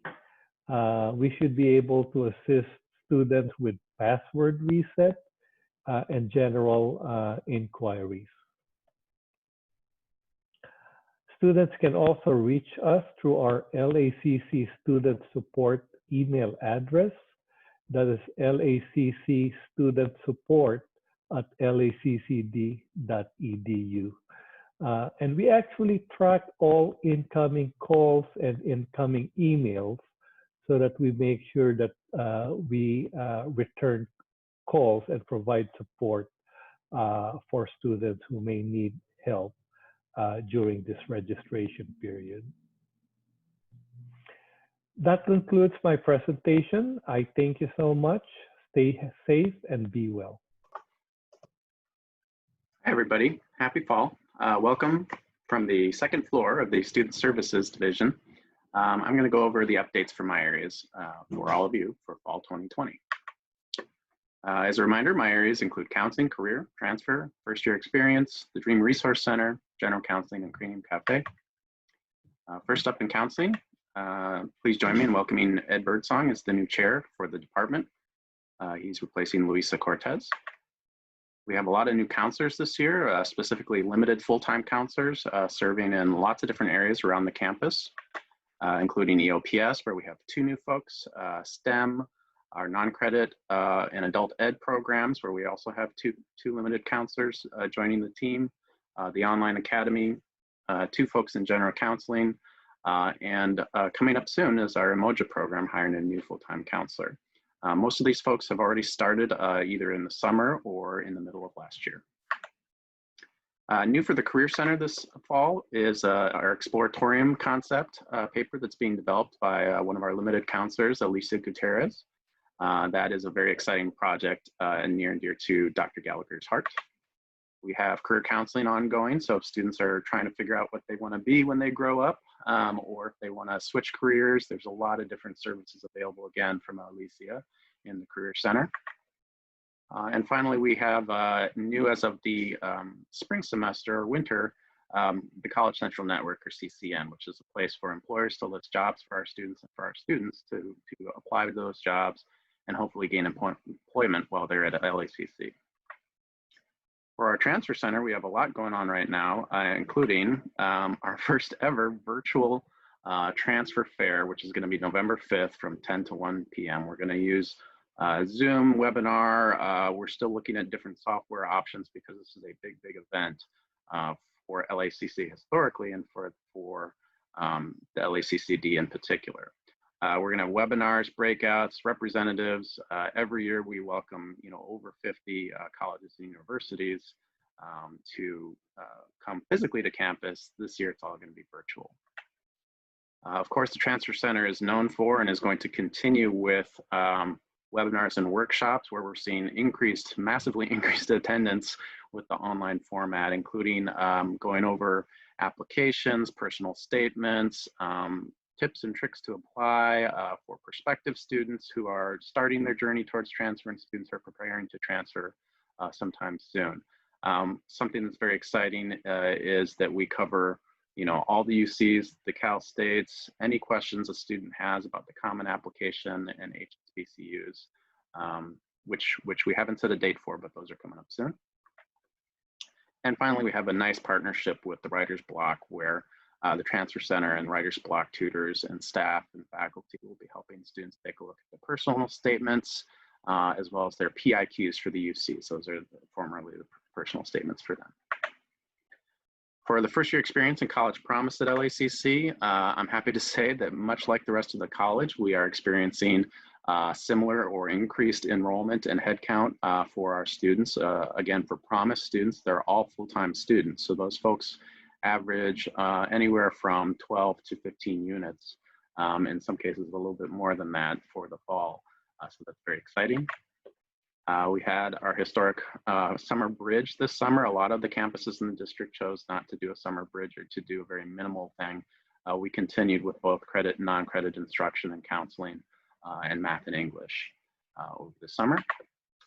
We had a second year experience their first summer activity, which was coordinated by the district, including a Canvas course geared towards helping our second year students prepare for graduation and transfer, as well as staying on the path.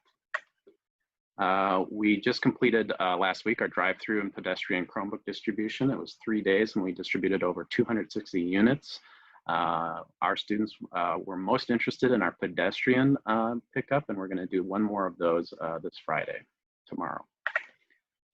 Finally, the district announced an exciting partnership to help our Promise students get into employment and internships that'll help them really gain wonderful experience and also a little bit of pay during their time at the LACCD. It's called Promise Works, and we're excited to be able to offer our first and second year students opportunities at internships, career coaching, and a lot of different services. Our Dream Resource Center, the DRC, is also going through major updates, and there's a lot happening for our undocumented students and DRCs across the district, but especially at LACC. Including, we have a regional grant from the state of California to provide legal services with CUTASEN, the Central American Resource Center, that helps students with immigration, advising, with workshops about the latest developments on things such as DACA, the CARES Act. There's a lot of information available, but also specifically free legal services for really any community college student, but especially for LACC undocumented students. The LACC DRC Coalition is going to put on a DRC Summit. That's October 16th with a plenary, including, we believe, the Chancellor of the State of California Community College System, Chancellor Oakley. We also plan to have a lot of workshops across the district and at LACC to coincide with the Week of Action, which will take place between October 19th and 23rd. The LACC DRC continues with student support for our organizations, including IDEAS, our IDEAS, which is our student undocumented student club that's very active and works district-wide with other student organizations to support undocumented students. The DRC again is advocating for and helping coordinate disbursement and planning for help for students in these very rough times, including relief funds through both the district foundation and also, as you may have heard in the news, the state of California was successful in allowing for CARES Act money to go to undocumented students, but also mental health support for students. This has been a very, very difficult time for the globe, but students who are undocumented have extremely limited access to resources. That can be very stressful for them and their families. And then, of course, we have counseling in our DRC, where we're continuing to focus on a case management model where we help students connect with the counselor and follow them through their journey at LACC, to check in on them regularly, to see how they're doing both in class and outside of class, and provide support to this very vulnerable population. For general counseling, we have a lot going on there too, including self-serve appointments. So counseling on the second floor of the general counseling office, students are able to access appointments themselves via our Cranium Cafe platform, where we have a lobby function now, just like admissions, financial aid, business office. Students can come into a virtual counter in the student services building virtually and connect with counselors in a drop-in basis, and also they can self-serve their appointments when we open those up after the welcome week. And then finally, Cranium Cafe. As you know, the counselors, classified staff, folks from all over the campus now are engaged in learning about, implementing and finding ways to use this platform for online student services to help students interact with access to college in a way that is hopefully at least as good as the old counter system, but in some ways can actually be better. And there's going to be a few words about that coming up. Thank you very much.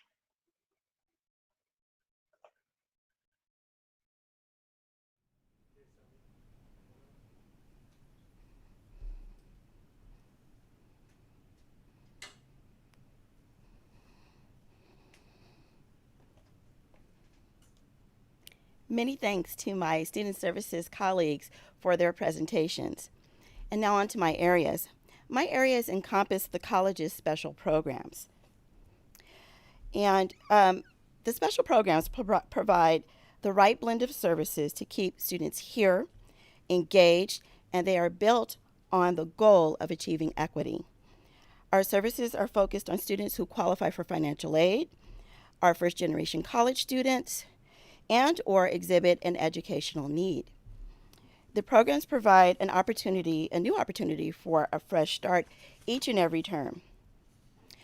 In terms of our first floor programs, we have our Genderversity and Umoja programs out of the Multicultural Center. Genderversity focuses on support and services for students in our LGBTQ community. Umoja provides support for students from an African American cultural perspective. All students are able to join and participate in either of these programs. One note I'd like to make is that Umoja has played a collaborative role in planning and implementing Black Lives Matter activities over the summer. OSS, Office of Student Services, provides academic adjustments and accommodations for students who manage or living with disabilities. You will learn later today, you will have a more in-depth presentation regarding OSS later today in the program. And now our special programs largely inhabit the third floor in our virtual building and also in our physical building on campus, our physical student services building. First, I'd like to talk a little bit about Break It to Make It, CalWorks, EOPS, and our foster youth programs. Break It to Make It recruits and supports our re-entry or formerly incarcerated students. We recently were awarded a new grant to further this activity and further this work with our students. CalWORKs helps students access services and resources provided by LA County and gain CalWORKs that support their attendance at LACC. EOPS serves students who are both economically and educationally disadvantaged or have an educational and economic need or income need, financial need. This program provides counseling services, among others, and another great example of this would be our book voucher program in EOPS. Our foster youth programs are a combination of 3 programs. FKCE, which is our Foster Kinship and Care Education Program. This program provides education for individuals who are foster parents or guardians or kin or related to children who need training. We also have Guardian Scholars and Next Up. Each of these programs provide additional support. It provides over, above, and beyond support for students who are current or former foster youth. And finally, we have our federally funded programs, TRIO Student Support Services and Upward Bound. TRIO Student Support Services has won a new 5-year grant in the amount of approximately $1.7 million over the next 5 years. And so we're really proud of that accomplishment, and kudos to the TRIO team for their leadership in pulling this off again. TRIO SSS has been around for 23 years, and we are able to continue that good work with our students.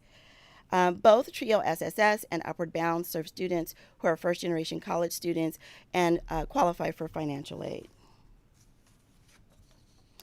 The good news is that special programs are open for new student applications for fall 2020. Look for the blog post that will be on our website on the front page, our homepage, the college's homepage, either by the end of this week or the beginning of next week.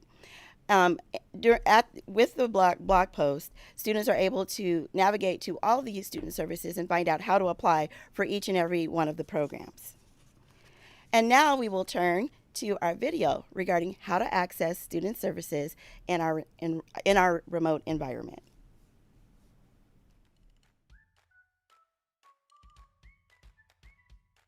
Hi everybody, my name is Eric Romero and I'm one of the counselors here working in general counseling and FYE. And today I'm joined by Cynthia Gomez, and I'm a counselor here at LA City College. Today, Eric and I are going to go over how students can access Cranium Cafe, which will allow them to connect with student services personnel and counselors. Cranium Cafe is one of the first appointment scheduling, video meeting, and reporting systems designed specifically for higher education. Not only is it used to make appointments, but it's also created in order to make sure that students have an exceptional experience working with student services professionals.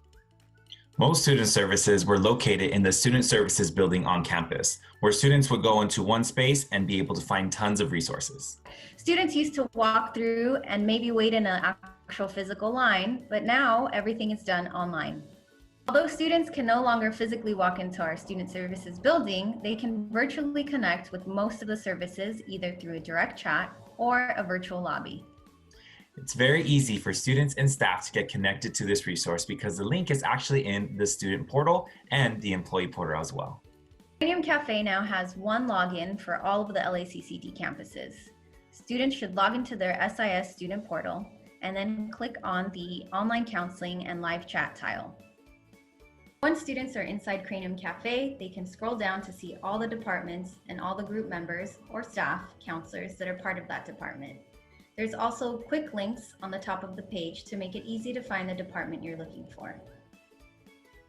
Since this is a brand new platform that's been adopted by the whole LACCD district, different departments are still figuring out exactly how to maximize and use this tool. It's always important to make sure you look at the description for the department to find valuable information.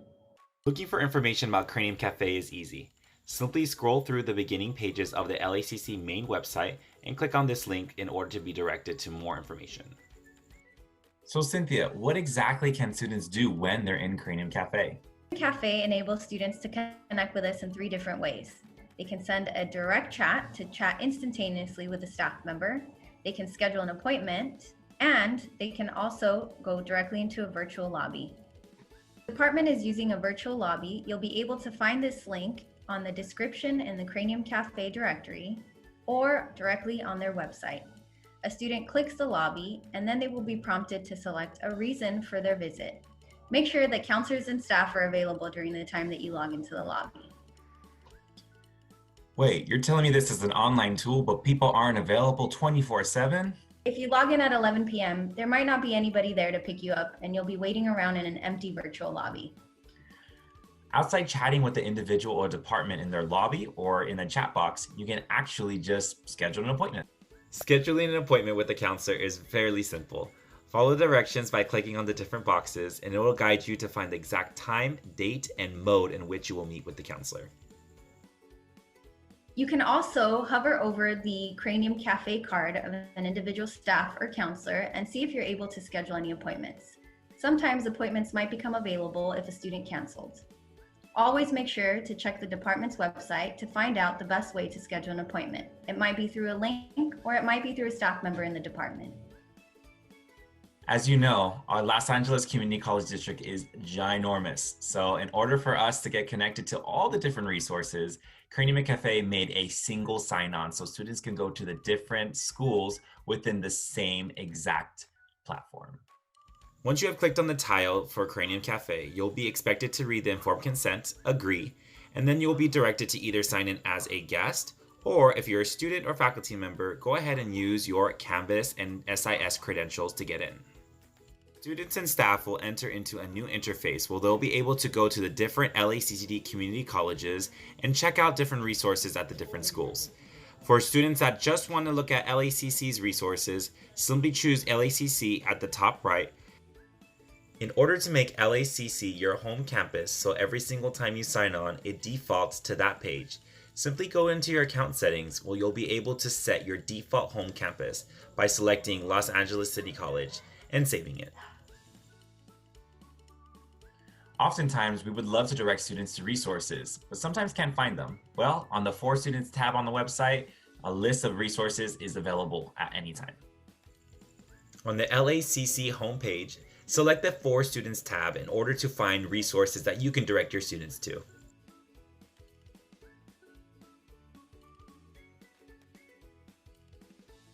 The Student Services building was bustling with students at all times, so getting an appointment with a counselor was sometimes a little difficult. General Counseling website has information about when you can access counselors in the lobby, as well as when appointments are released. If you're interested in finding out more information about the counseling department at Los Angeles City College, simply visit our website online and we have a ton of information available for you to read and to redirect your students to. Whether your students are looking to schedule an appointment or find information about our live chat feature, they can simply go to our website and find all that information and more. Students were able to walk into the Student Services building and then go up to the counter to talk to a staff member at one of the windows. Although we no longer have actual windows, we have our Connex Cranium cards. Not only is this information available on our website, but check out the Cranium Cafe Student Services directory where you'll be able to find all this information in our description. And there you have it, a quick snapshot on Cranium Cafe. Keep your eyes peeled and look forward to more videos just like this, giving you more information. Thanks for listening. Hopefully you can redirect your students so they can easily access services. Even though we're not on campus, we're still available online.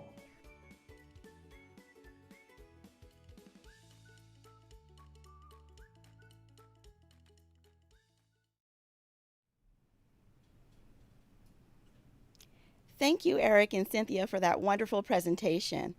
There are other ways to access student services online. Students or staff may navigate to the URL lacity.edu/resources/student-services. This will take folks to a landing page containing a full list of student services, program descriptions, and links to program web pages. We thank you for your consideration and your time today, and we'll see you online.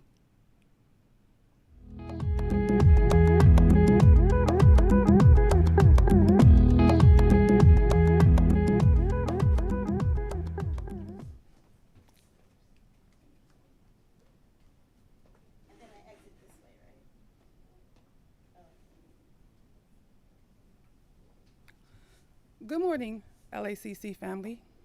My name is Nairi Berry, and I'm with the Department of Social Sciences. And I'm here today to discuss African American males and student support programs. I would be totally remiss if I didn't mention the civil unrest that are happening in our country today. All across our nation, we are witnessing the civil unrest because of African American men and excessive police brutality. I'm here because African American male support programs matter. A few months back, I conducted research. In regards to support programs that are specifically engaging African American males. And some of my research questions were, how were aspirations for higher education cultivated among Black students who are currently enrolled in pilot programs? What compels Black undergraduate men enrolled in pilot programs to pursue leadership and engagement opportunities on their campuses? How do Black male collegians manage to persist and earn their degrees despite transition issues, racist stereotypes, academic unpreparedness, and other negative forces? Other questions were, what resources are most effective in helping Black males achievers earn GPAs above in a variety of majors, including STEM fields? And finally, how do African American men go about cultivating meaningful, value-added relationships with key institutional agents? Throughout our educational history, most of the framework dealing with African American males focused on their faults, their flaws, and what can we do to fix them. And those type of research has basically inflamed what we see today in our culture throughout our nation. Most of that scholarly research takes a deficit stance. The deficit stance outlines problems and inequities of Black men to the extent in which they are disengaged and underrepresented. Harper's model reframes Black male college achievement and focuses successfully on navigating them to and through higher education. Our district has worked closely with Harper. When I mention Harper, I'm talking about the scholar Sean Harper. His model uses positive presupposition regarding academic underperformance and underrepresentation in college. I'm going to dig a little deeper in what the traditional deficit model looks like. It focuses on the student's weaknesses, standardized test scores, and focuses on inferior achievement. The anti-deficit framework focuses on student strengths, takes a look at a holistic approach, a relational approach, something in what we're doing in our counseling department as well as with Umoja. When I look at the theoretical framework, I'm looking at the critical race theory. And most scholars are familiar with the critical race theory. And what the critical race theory suggests is racism that is recognized is ingrained in the fabric and system of American society. The individual races need not to exist to note that institutional racism is pervasive in the dominant culture. When I conducted my literature review, I looked at the history of higher education in the United States, the history of community college, the history of Black men in higher education, persistence and engagement, and Bandera's self-efficacy theory, and Tito's student dropout departure theory. And the pilot program that I looked at specifically engaged African American males in the community college system. Their mission is to create an academically supportive and resourceful environment that cultivates college persistence for male students. The pilot program creates a sense of community empowerment, integrity, and unity. The requirements for this particular program was a 2.0 GPA, meet with counselors twice a semester, complete tutoring hours, meet with a mentor, and attend the rites of passage and end the year ceremony.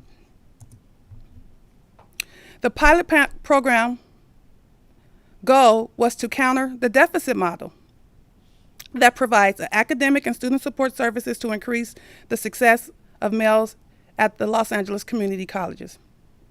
The counseling was intentional. The mentoring was intentional. The field trips were intentional.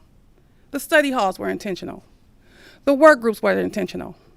And when I discuss intentional, I mean intentional specifically geared to the traumas, the childhood traumas, and the racial stereotypes that African American men endure on campus and throughout our nation.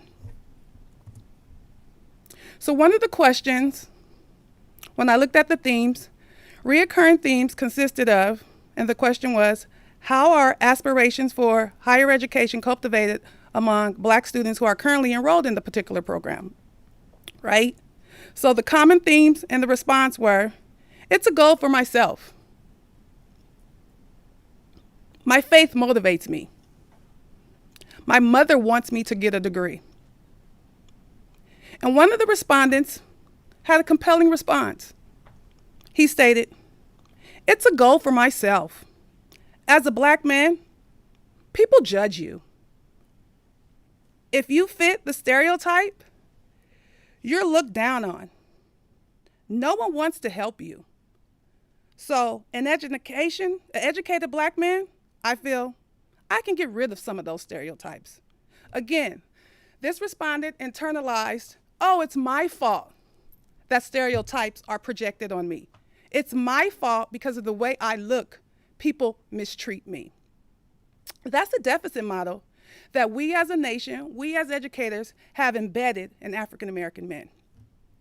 My second question, another response was, my faith motivates me. It's just God. All the negativity, the obstacles, and the adversity in my personal life, and the no's and the doors that are closed in my face on a daily basis, at this school too. Not going to say no names, but God keeps me going. It's hard. I've been to jail. I've been homeless. And when I was homeless, I took all my classes online. I sat at Starbucks to get my assignments done. The professor didn't even know. I was homeless, nor did the pilot program know. And my mom, she really couldn't help me out. So I had to rely on God. It's hard to explain. I'm not perfect, but God, He protects me. I need this degree. The second question, what compels Black undergraduate men to enroll in the pilot programs to pursue leadership and engagement opportunities? Again, the common themes. It's a reason to go to be on campus, and the activities motivated them. It motivates them, and the coordinator is helpful. Friends encourage them to join the program. A response. As a freshman, I began going on campus events, and no one of my music professors told me to run for president. And in high school, I participated in all the activities. Therefore, I decided to run for president, campus president. I won. It was God. He blessed me. That was just the best experience because as president, many doors were opened for me. I represented the school at all types of functions. I know that the Chancellor, he recently called me on my cell phone because he wanted to attend an event for the district. And he said he would write a recommendation letter for me to go to USC. This campus feels like home. I mean, don't get me wrong. I know I'm still a Black man, and some staff and faculty often remind me. But I can say being president opened a lot of doors for me. I encouraged a friend to run for president, and now he's the president. I'm sorry, and she's the sister. The third response: how do African American collegians manage to persist and earn their degrees, transition issues, racist stereotypes, academic preparedness, and other negative forces? I responded, you know, I can be enrolled in any academic service support program, but they are all set for political gain. I'm just a number. None of the programs are personal life experience, like first thing in the morning, what am I going to eat? Do I have enough bus fare to make it to the school today? Besides my school supplies, I keep an extra set of clothes in my backpack because my housing situation is shaky right now. If they really cared, it would be more personal. Professors and administrators would care if I had food to eat and a place to lay my head. You know, last semester, I scheduled a meeting with the president just to introduce myself, but I had to cancel. I woke up that morning like, what am I going to eat? I used my bus fare for school to get me something to eat. What am I supposed to do? Call the president and be like, I can't make it today because I don't have nothing to eat. I never rescheduled the appointment because I was embarrassed and I thought she would judge me. This is the stereotype stuff that I deal with every day as a Black man. And here are some of the responses that enables African American men to be successful: negative forces, academic unpreparedness, racist stereotypes, and transition issues. Most of the African American men stated negative forces and the transition issues. The academic preparedness as well. My fourth research question: what resources are most effective in helping Black male achievers earn a GPA above a 3.0 in a variety of majors, including STEM fields? The overwhelming response was book vouchers, scholarships, and STEM mentors.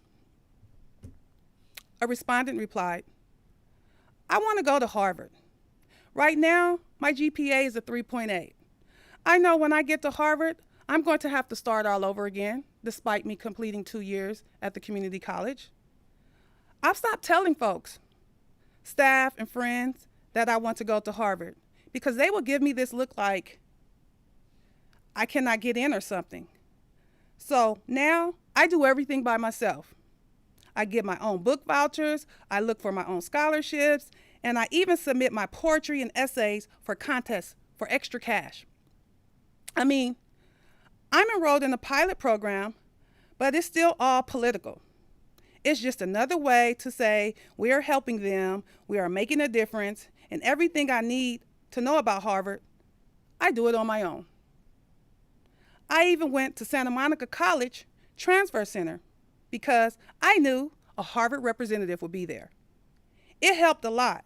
I have her contact information. I email her from time to time. So when I submit my application, she will remember me.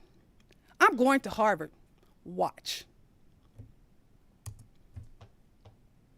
And how do Black men go about cultivating meaningful, value-added relationships with key institutional agents? The overwhelming response was goals and faith in religion. A respondent replied, you know, values, morals, ethics, childhood upbringing, tradition, culture, those things drive me to get to my goal. Formal and informal personalities. You must use these personalities to meet people, to bond, to get value-added relationships.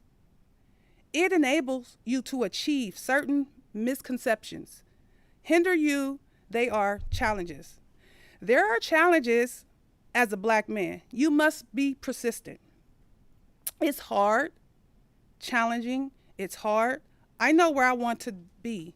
I know where I want to go. Within myself, I have the positive mindset to get there.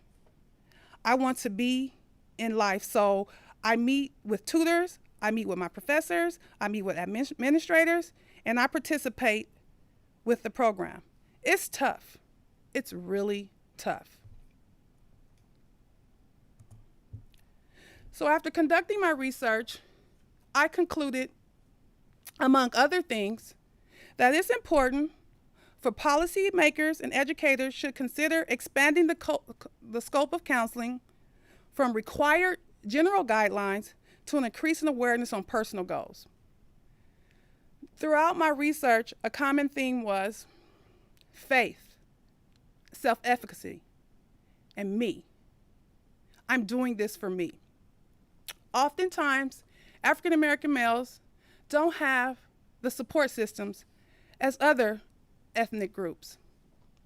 So they cannot necessarily rely on family, friends, and others.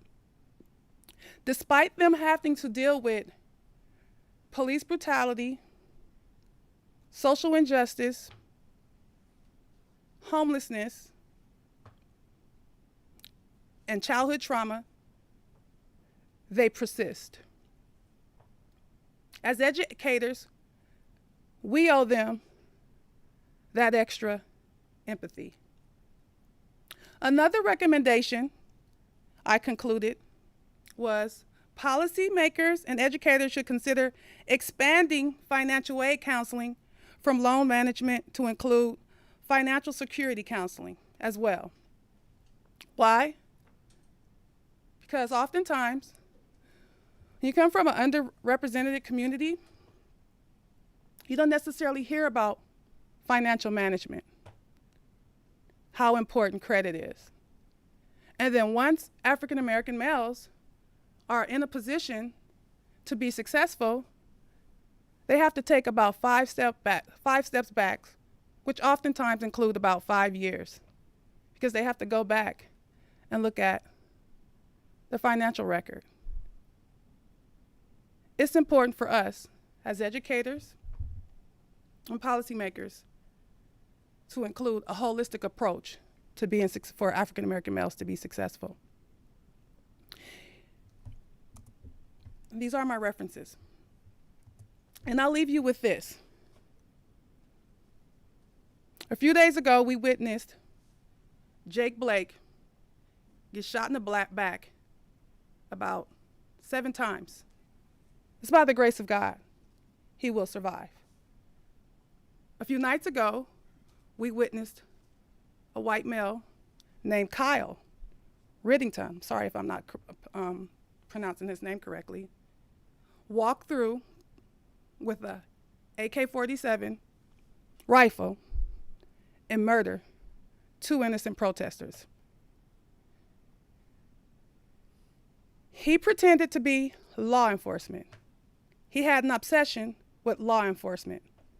He passed by several law enforcement. However, Jake Blake, despite his background, didn't have any visible weapon on him. But yet and still, he was shot in the back 7 times. These are the racial stereotypes that African American men deal with on a daily basis, minute by minute, hour by hour, year by year, day by day. When they come into our institutions, when they sit in our classrooms, when they go into the counseling office, when they make the appointments with senior staff, it is important for us to be empathetic. As a mother of 2 African American men, as a sister of 2 African American men, I can only imagine, as an African American woman, what it feels like to be taunted and haunted daily. I cannot understand that pain. However, what I can do is to continue to get in good trouble and ensure that their plight in this country will be different generations to come. My LACC family, I thank you. I thank you for all your hard work and all your dedication and your commitment to African American students and all students. Let's have an amazing semester. Thank you.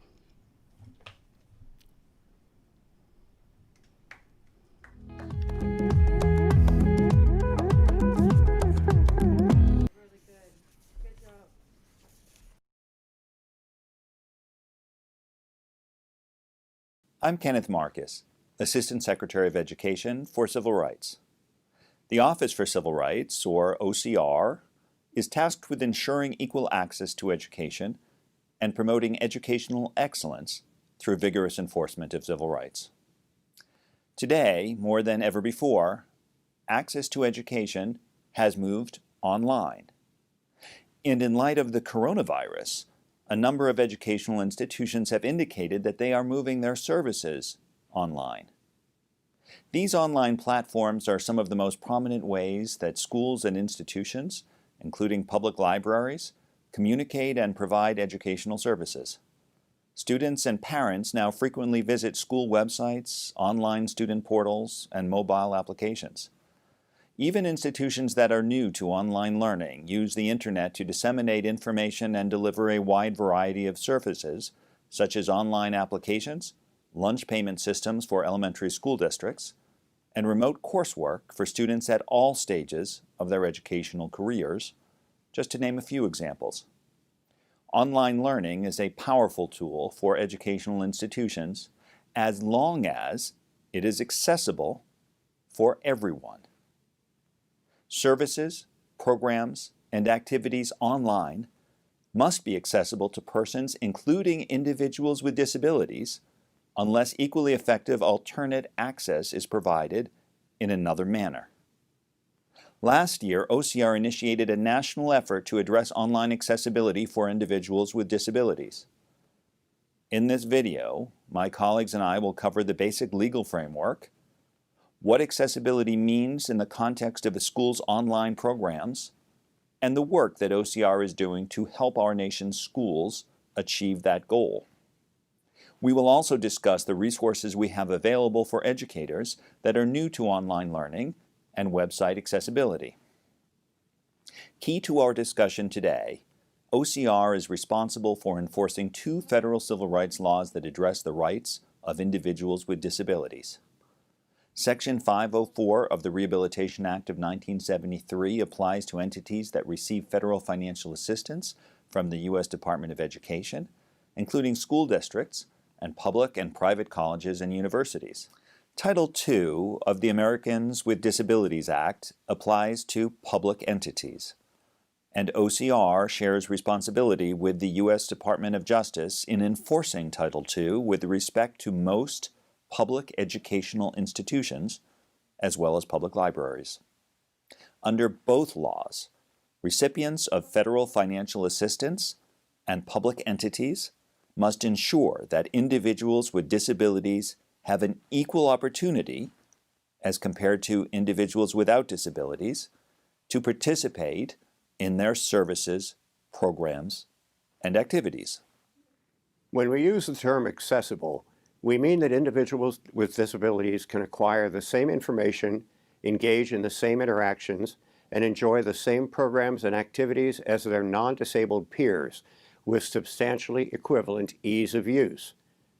When considering the accessibility of online technology, keep in mind that many individuals are blind, have low vision, have mobility disabilities affecting hand control and coordination, are deaf or hard of hearing, and have other disabilities such as seizure disorders or cognitive disabilities.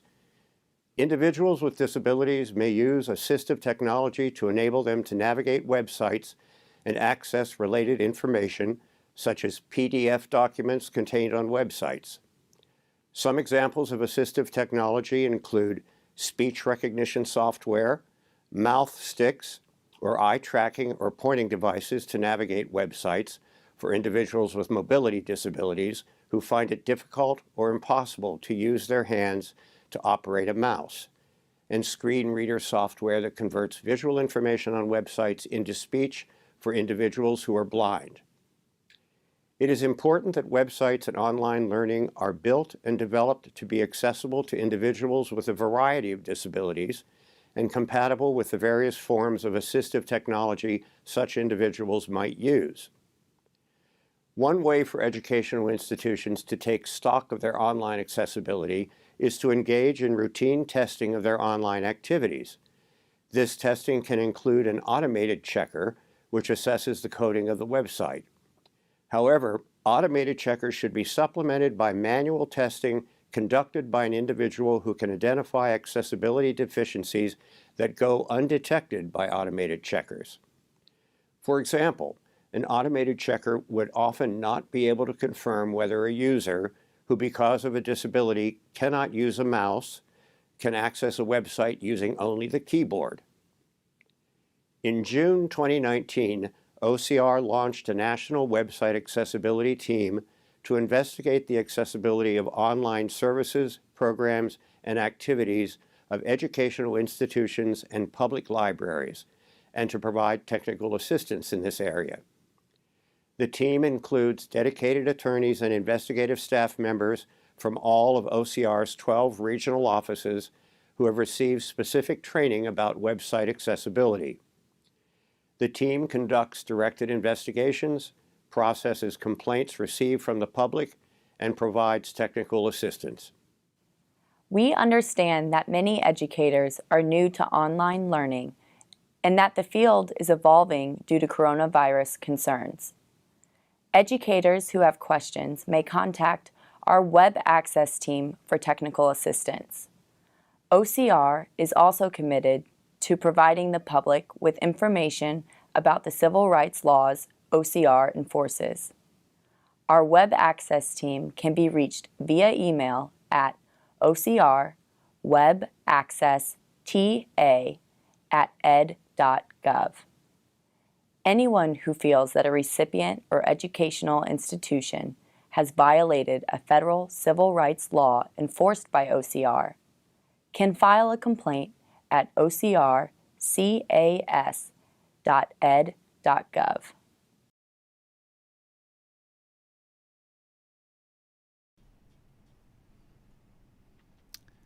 Welcome to the family of Los Angeles City College. Welcome back to the 2020-21 academic year. On behalf of the Office of Special Services, I'm Robert Dominic, counselor assigned to OSS, and I'm here today on behalf of my staff to share some information regarding accessibility and also to talk about our new online accommodations format that we have for faculty and adjunct professors. As we get started here, you see the challenges at the video you just observed. There's many challenges going online, but for students with disabilities, the challenges are sometimes overwhelming. I've talked to DSPS coordinators and deans and directors throughout the district, and we've lost a chunk of our students for various reasons. Technology, finances, environmental situations, just struggling to come to campus to finish classes, let alone going to an online environment, presented many challenges. So we've got students standing by waiting to get back to campus when we resume. And in the meantime, we're trying to serve students that are online, that are coming into your classes, to receive not only your instruction, but also requesting accommodations in an online environment. Some of these slides that we're going to share with you today, we'll have this posted later on. I've talked to Professor Payne. We have 2 PowerPoint presentations that we have posted. We'll talk and you'll share one with you today. There's another PowerPoint presentation that my staff, Hua Lee, our other OSS counselor, and Ryan Kushner, our accessibility specialist in OSS, they've went ahead and put that together. And the overview of that is they talk about some laws and policies. They'll talk about the syllabus statement that you need to put in on your syllabus for students in case they have a disability, how you refer them where they're to go. If you have a student that's got some issues and you think they might be served through the Office of Special Services, we ask you to refer them down. We give you that information. And then finally, remotely, what are we doing in OSS to serve our students?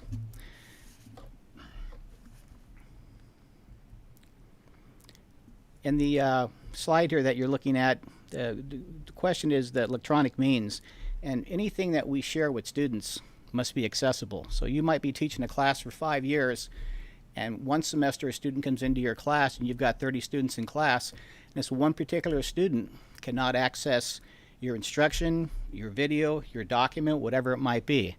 And at that point in time, we've got to come up with some ideas to see if we can serve that individual. If everybody in class can access your assignment and there's an individual that can't, that's considered discrimination. So we'll talk about that in just a few minutes. But ADA is well alive here at LA City College and throughout the district and in community colleges up and down the state. The key question here, and if you can take anything away from this presentation today, is this question we're asking you in blueprint here. And as a professor, as a faculty member, you need to focus on that one question and give some soul searching to see if, yes, you can answer that question successfully. And if you can, we're in pretty good shape. If a student comes in and there's an issue, you may have to address that with various support services that we have here on campus. On our faculty and staff page, if you go to our website under faculty and staff, scroll down towards the bottom, we have a whole area here dedicated to accessibility. And we have different links for you to check. You can look at Word documents, PowerPoint presentations, anything that you're going to go ahead and share in class with students. We have, there's Title IV regulations, Title V regulations, there's regulations coming from the Chancellor's office, federal regulations, state regulations, when auditors come down and talk to us. We have to be compliant. And it's very important that accessibility plays a part in your classroom. There's been some recent litigation. I'd like to share it with you, just to give you a flavor of what happens. This court case here is actually for Los Angeles City College.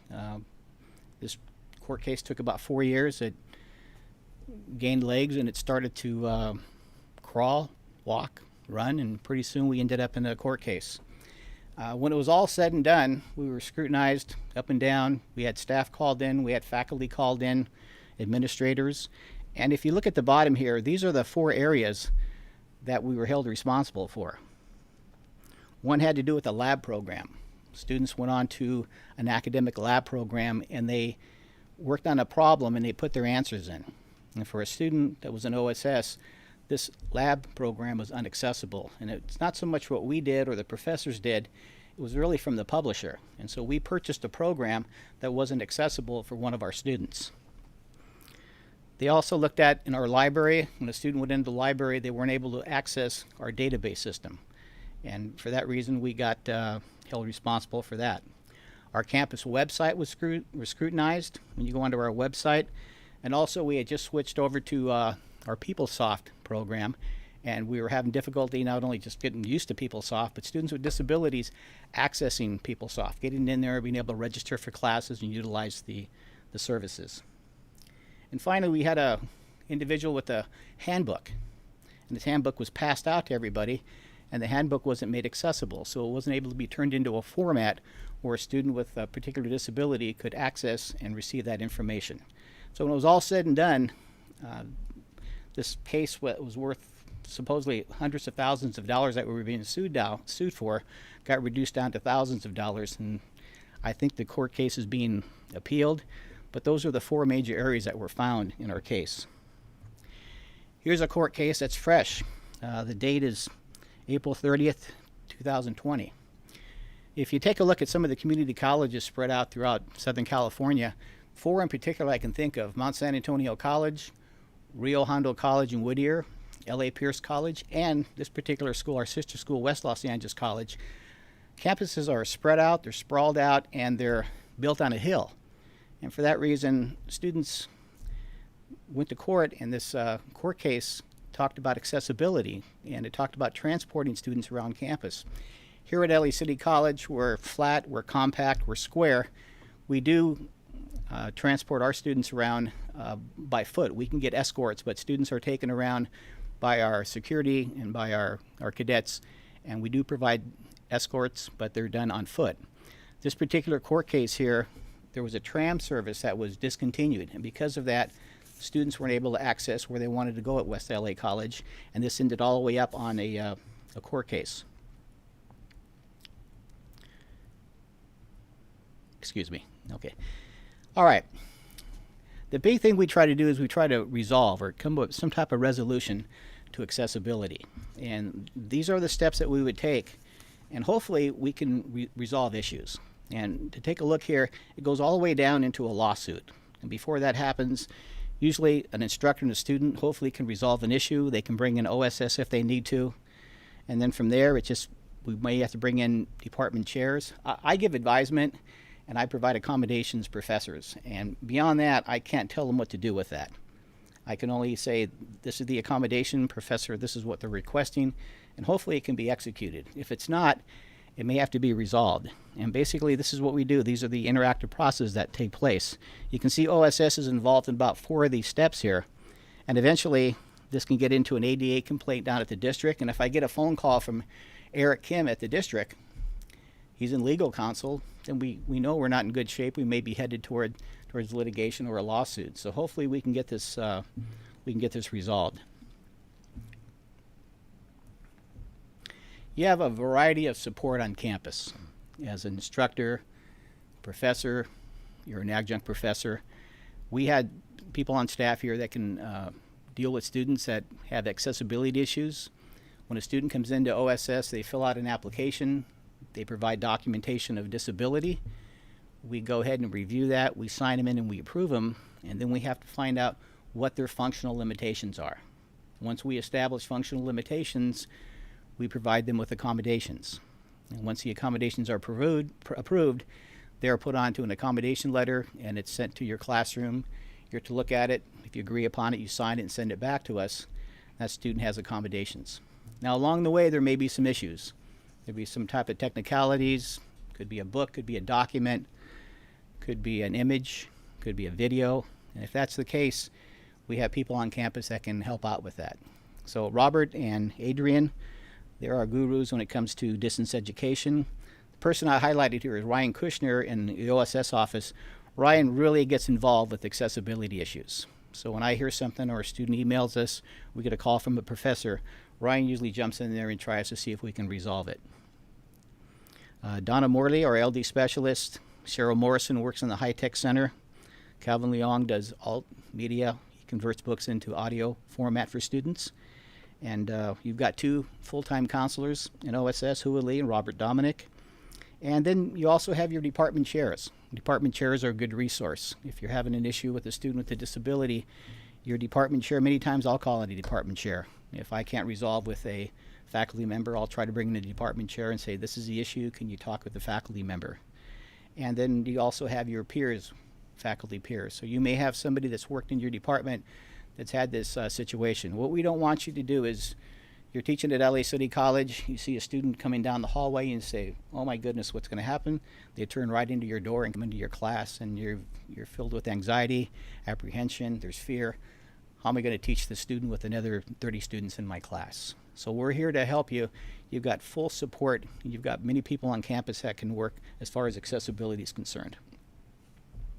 Now, one of the big major changes is in accommodation letters. We've gone to a new format on PeopleSoft. We're able to electronically transmit our accommodation letters. We were supposed to roll this out in the spring semester of 2020. We received this in January. It was about a week before spring started. We didn't feel comfortable with it. So we said, let's hold on to it. We rolled this out in summer when it was a little bit lighter, and we started to work accommodation letters online. Worked out pretty well. There's some kinks that we have to get taken care of. But this is going to be our first full semester in fall of 2020 that we're going to be doing electronic accommodation letters. This was the old method. If you take a look at this, you can see we have a form we used to fill out front and back. LD specialist counsel would fill out the front. We would sign and date it. And on the back, professor, you would acknowledge this, fill out how you're going to go ahead and administer and adhere to the accommodations. It would be signed. We would send out 3 copies. A copy would go into the student file for documentation, and then the student would take 2 files to class or 2 documents to class. Professor would keep one for the records. One would get signed, come back to the accommodations testing center. We put it on file, so when the students came in, we found out what type of accommodations they needed during tested. So this is the old method, and it's gone. And we've gone to a new method. If you go to our website for OSS at Los Angeles City College, we have an area that says online accommodations forms for faculty, and you can click that on and you can view the information as far as the support that we're giving you to transition into online accommodation forms. If you take a look at our resources, there's a district handbook. It takes you through the online format, how you access the letters, you view them, you fill them out, you approve them, you send them in, do you want them revised, and what happens after that. We have a short video we're going to share with you. This is done by Hua Lee, our counselor in OSS, and it talks about our new format of online accommodation letters.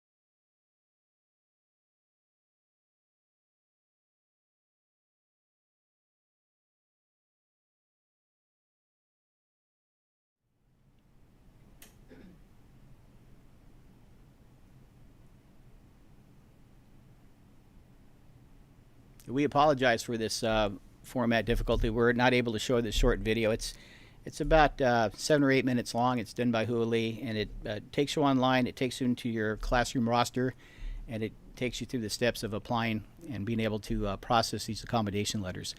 This video is posted on our website in OSS. There's also a manual.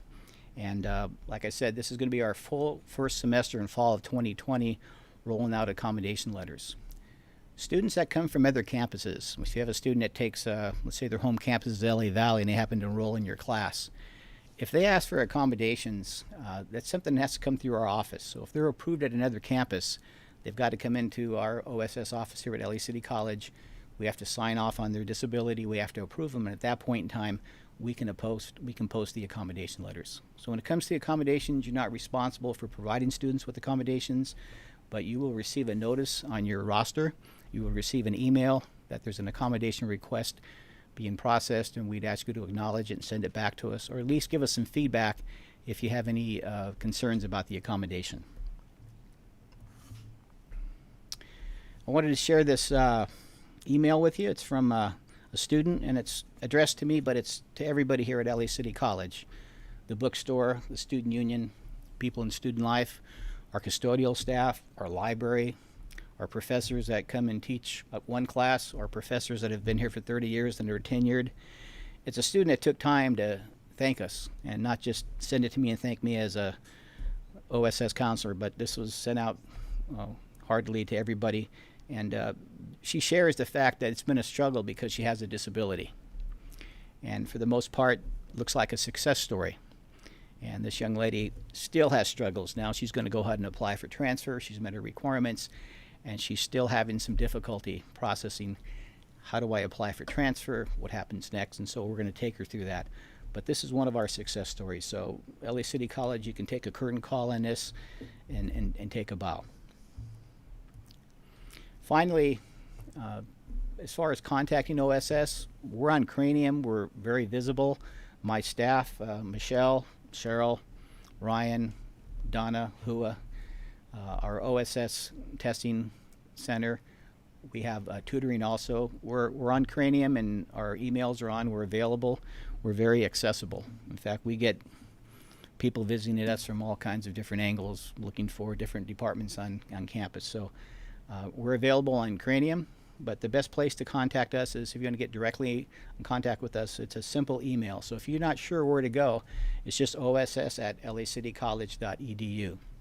When that email comes in, we can go ahead and send it out to the proper person or the office within our area to go ahead and serve students. So you may have a student that's asking for testing accommodation. You may have a student that needs counseling. Whatever that issue might be, you can send a generic email in. And then once you get to know the people in the office and you understand their emails, you can contact them directly.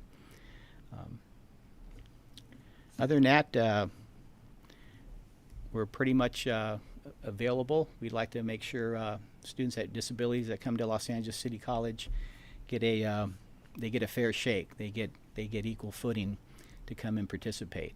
And you have to understand what a approved accommodation is versus somebody asking for some type of favor or something that's beyond what's listed on the accommodation letter. That's not something that's approved, and that's not something that you would acknowledge. So, for instance, if a student came in and said, the assignment that you gave to us, I'd like to have an extension on that. Instead of being due in 1 week, I'd like to have a 2-week extension. Well, you can refer that student back to us, and what I usually do is take them through a process and say, okay, your professor gave you an assignment on Monday, and it's due Sunday, so you have 7 days to work on it. So what is it in 7 days that you can't do to complete this assignment? They might say, well, I have too many classes and I have too much work to do and so forth. Well, you're taking too many units. Could be a situation where a student has an assistive technology device and they have an assignment due in 1 or 2 days. And because of this device, it may take time to process and get their work done. That might be a legitimate one where we could contact the professor, or the student go directly to the professor and ask for a request on extension. One area I wanted to share with you were service animals. We do have students that do have service animals. They come into OSS, we process them, we approve them, And when they show us that they do have a registered service animal, that goes into their OSS file, and we document that. When you receive an accommodation letter, there's a section that says other. We'll type on there that student has a service dog, an approved accommodation. That service dog can accompany that student on campus in the library. You go to the student union, they can come into your classroom. Students that come into your classroom and they do not have service animals, but they may bring an animal in.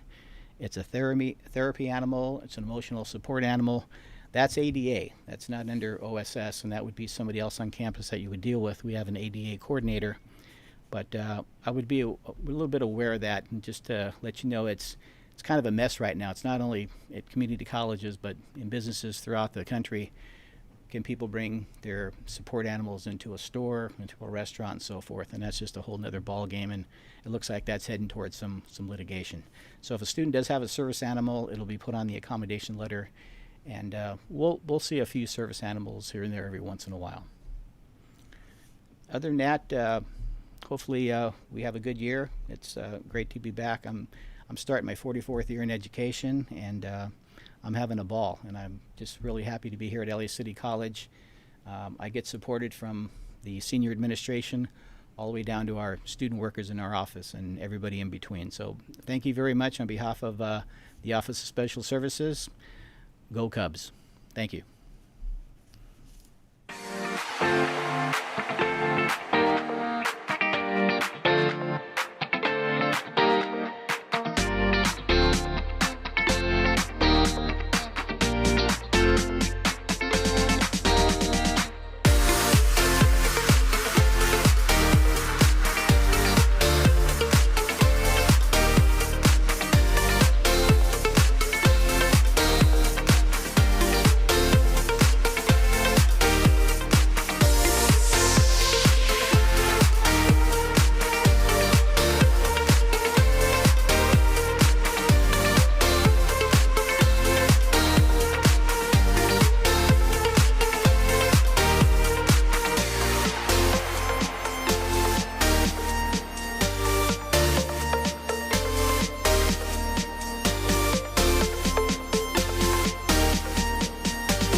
At this time, I have the distinct honor of introducing the keynote speaker for today's convocation. Our keynote speaker is an author, educator, political advocate, radio host, minister, national speaker, hip-hop scholar, husband, father, and grandfather. Dr. Michael Eric Dyson earned a bachelor's in sociology from Carmen Newman College and a master's and PhD in religion from Princeton University. Dr. Dyson is a New York Times best-selling author who has written 19 books on race, politics, and the African American experience. Dr. Dyson is a New York Times contributing opinion writer, a prominent intellectual, and a noted political analyst. The Associated News just announced that Michael Eric Dyson is one of the country's most prominent scholars on race. He has a new book that will be released this December, and the title of that book is Long Time Coming, Reckoning with Race in America. Dr. Dyson's new book will address the history of racism from slavery to George Floyd. Our keynote speaker is widely known in the field of academia. He has taught at many educational institutions around this country. With the civil unrest in the state of our country, we are very fortunate to have Dr. Dyson today. He is a highly sought-out public speaker who is known to excite and empower diverse audiences.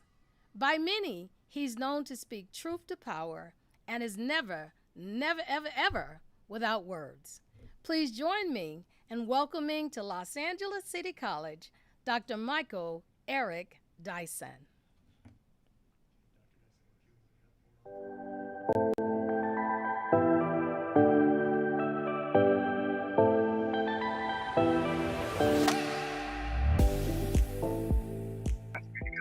And you're live.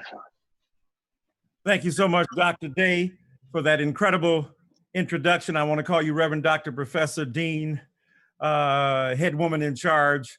What an honor it is to be here today, virtually at least. I wish I was out there with you all kicking it in the sunshine on the West Coast.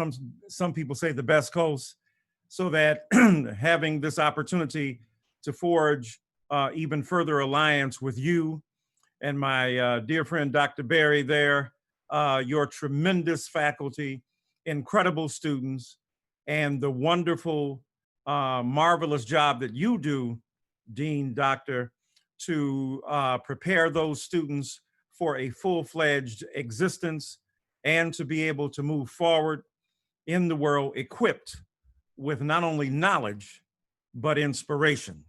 So you, Dr. Day, are an inspiration to all of us. And I want to thank my dear friend, Dr. Berry, for connecting us, an incredible young professor who is doing amazing things. I've known her since even before she got that terminal degree, and now she's big time. I'm glad she still knows my name. But what an honor it is to be here today and to help salute your, wonderful Center for Race, Equity, and Social Justice, which is extremely important in these days and time. We are living in very difficult times. We're living in an incredibly complicated, if you will, epoch and era in American history. And so for you to begin such a project, for you to talk about race and equity and social justice as key themes of not only the present as we grapple with various conundrums, conflicts, and battles that we're confronting, but also to look toward the future as we continue to build upon the premises, the principles, and practices of those who came before us. So it's an honor to be here today. What I want to do then is speak a bit about the issue of race and social justice and anti-Blackness, given what we're confronting in the headlines today. We are now living through a period of civil unrest that harkens back to the 60s. You know, time and again we hear, not since the 60s has, and then you fill in the blank.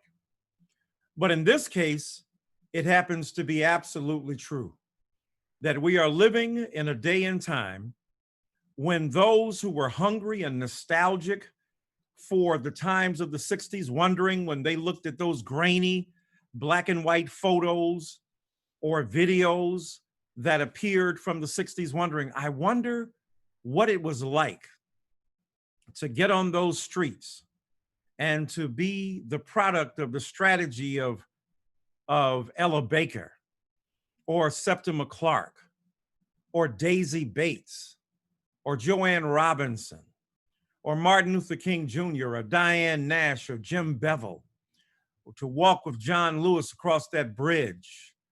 What must it have been like to confront the powers of evil the same way that C.T. Vivian or so many others confronted those evils in the 1960s? What was it like to hear the death, to learn of the demise, to feel the power of the denied reality of life for an Emmett Till?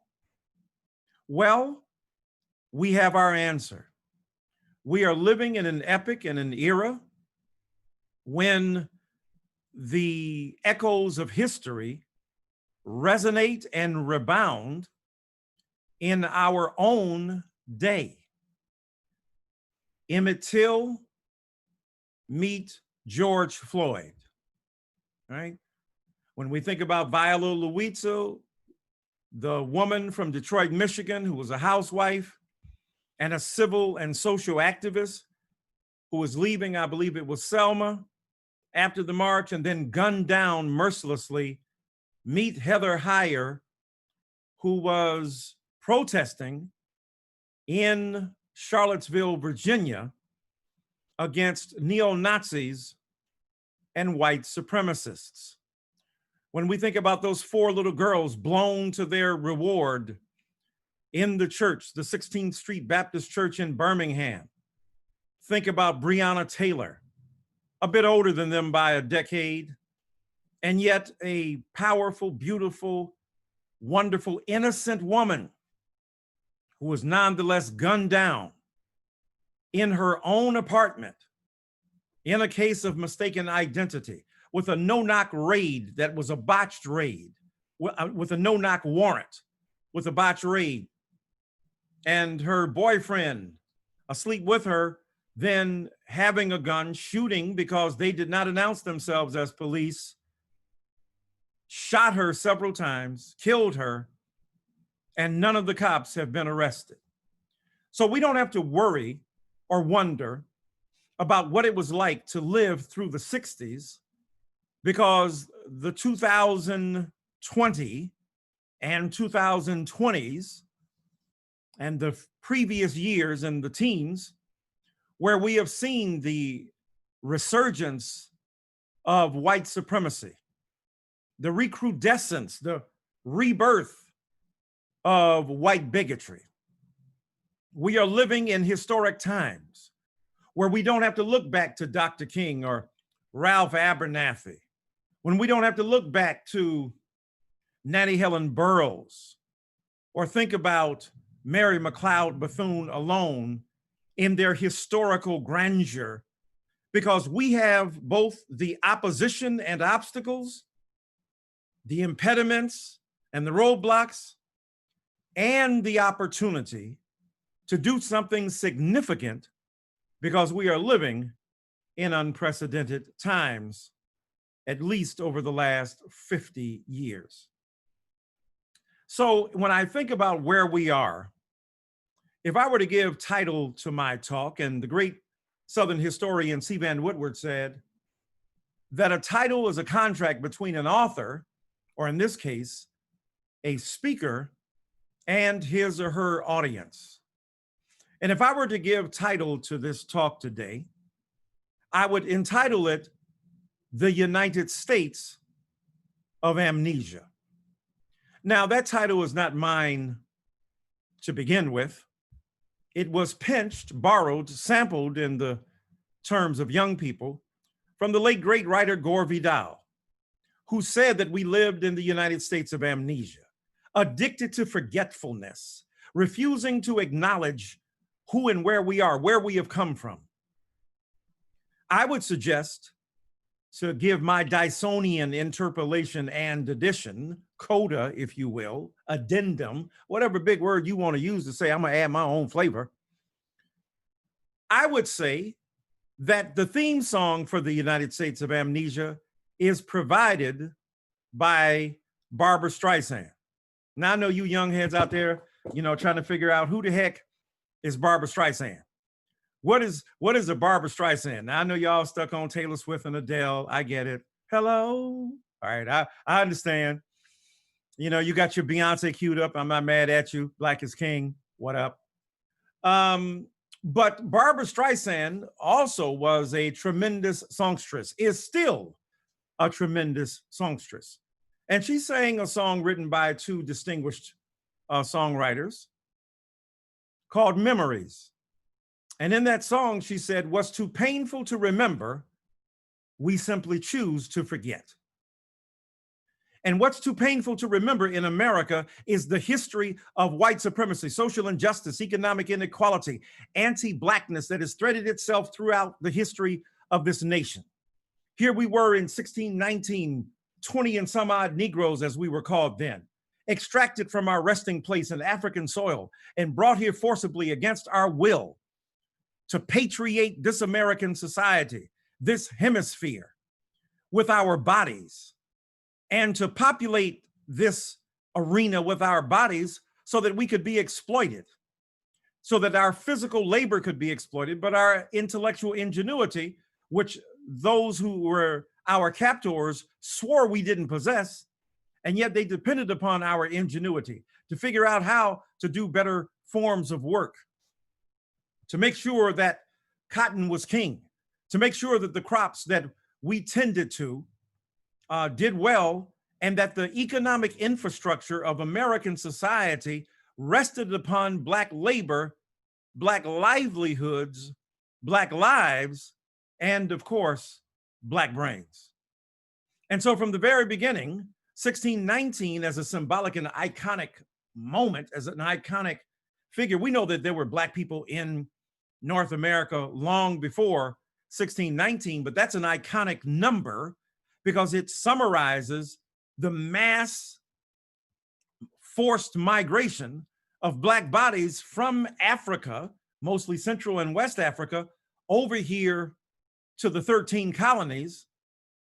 And those 13 colonies, by the way, all of them featured people who owned enslaved human beings.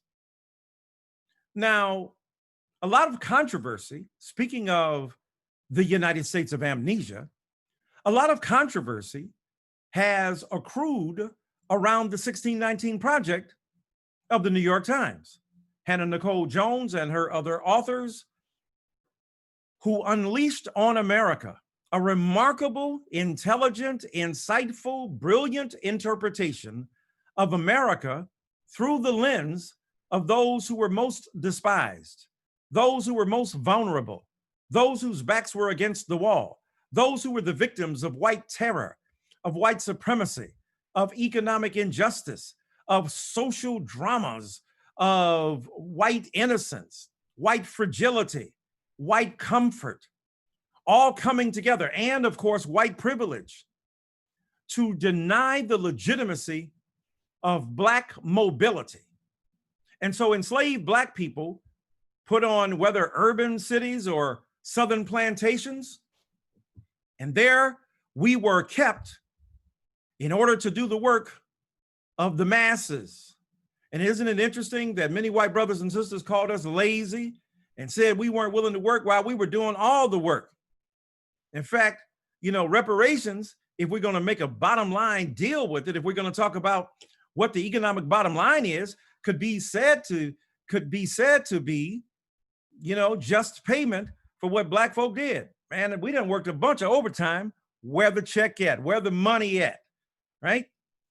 I know we don't end sentences with the prepositions. So you brilliant students out there who are taking English composition, please do not emulate my inelegant, infelicitous formulations, grammatically speaking. Spank, spank, spank, bad professor. So the thing is that when we were extricated from our resting in the African soil and brought here to America and forced to build this economy, we made America what it is today. The amnesia of this society would suggest to us that America was essentially constructed on the rhetorical backs and the verbal tongues and shoulders, if you will, of great figures like Thomas Jefferson and George Washington. No doubt, they did their thing. But at the same time, the ingenuity, the sweat, the labor, the intense industry, the undoubtable diligence, the assiduous work, look it up, ASSIDUOUS. Why are you saying that? Because I want you to learn what that word be meaning. So somebody look up assiduous and tell me what it means. All right, I know. Another word for diligent and another word for working hard and paying strict conscientious attention to the task at hand, applying what my daddy used to call elbow grease. And so despite all that hard work the Black folk did, we live in the United States of amnesia and tend to forget that Black people made a significant and serious contribution to this American nation, to these United States of America. And a lot of people got mad. A lot of white liberal historians were mad at Nicole Hannah-Jones and mad at the New York Times, Jiminy Cricket, Jesus, Joseph, and Mary. Why would you unleash this report on America? And they suggested too that one of the impetuses and imperatives of the founding fathers and the original 13 colonies was the ability and desire to protect their investment in enslavement and slavery. Why that controversial? Excuse me for this solecism, grammatically speaking. Why that be controversial? What's the deal with that? Why is that even controversial? Of course, people who had invested in enslavement. Of course, people who had, with the rawhide whip of the overseer, as Howard Thurman talks about it, the great Black Christian mystic, the long rows of cotton, the sun beaming down upon their backs.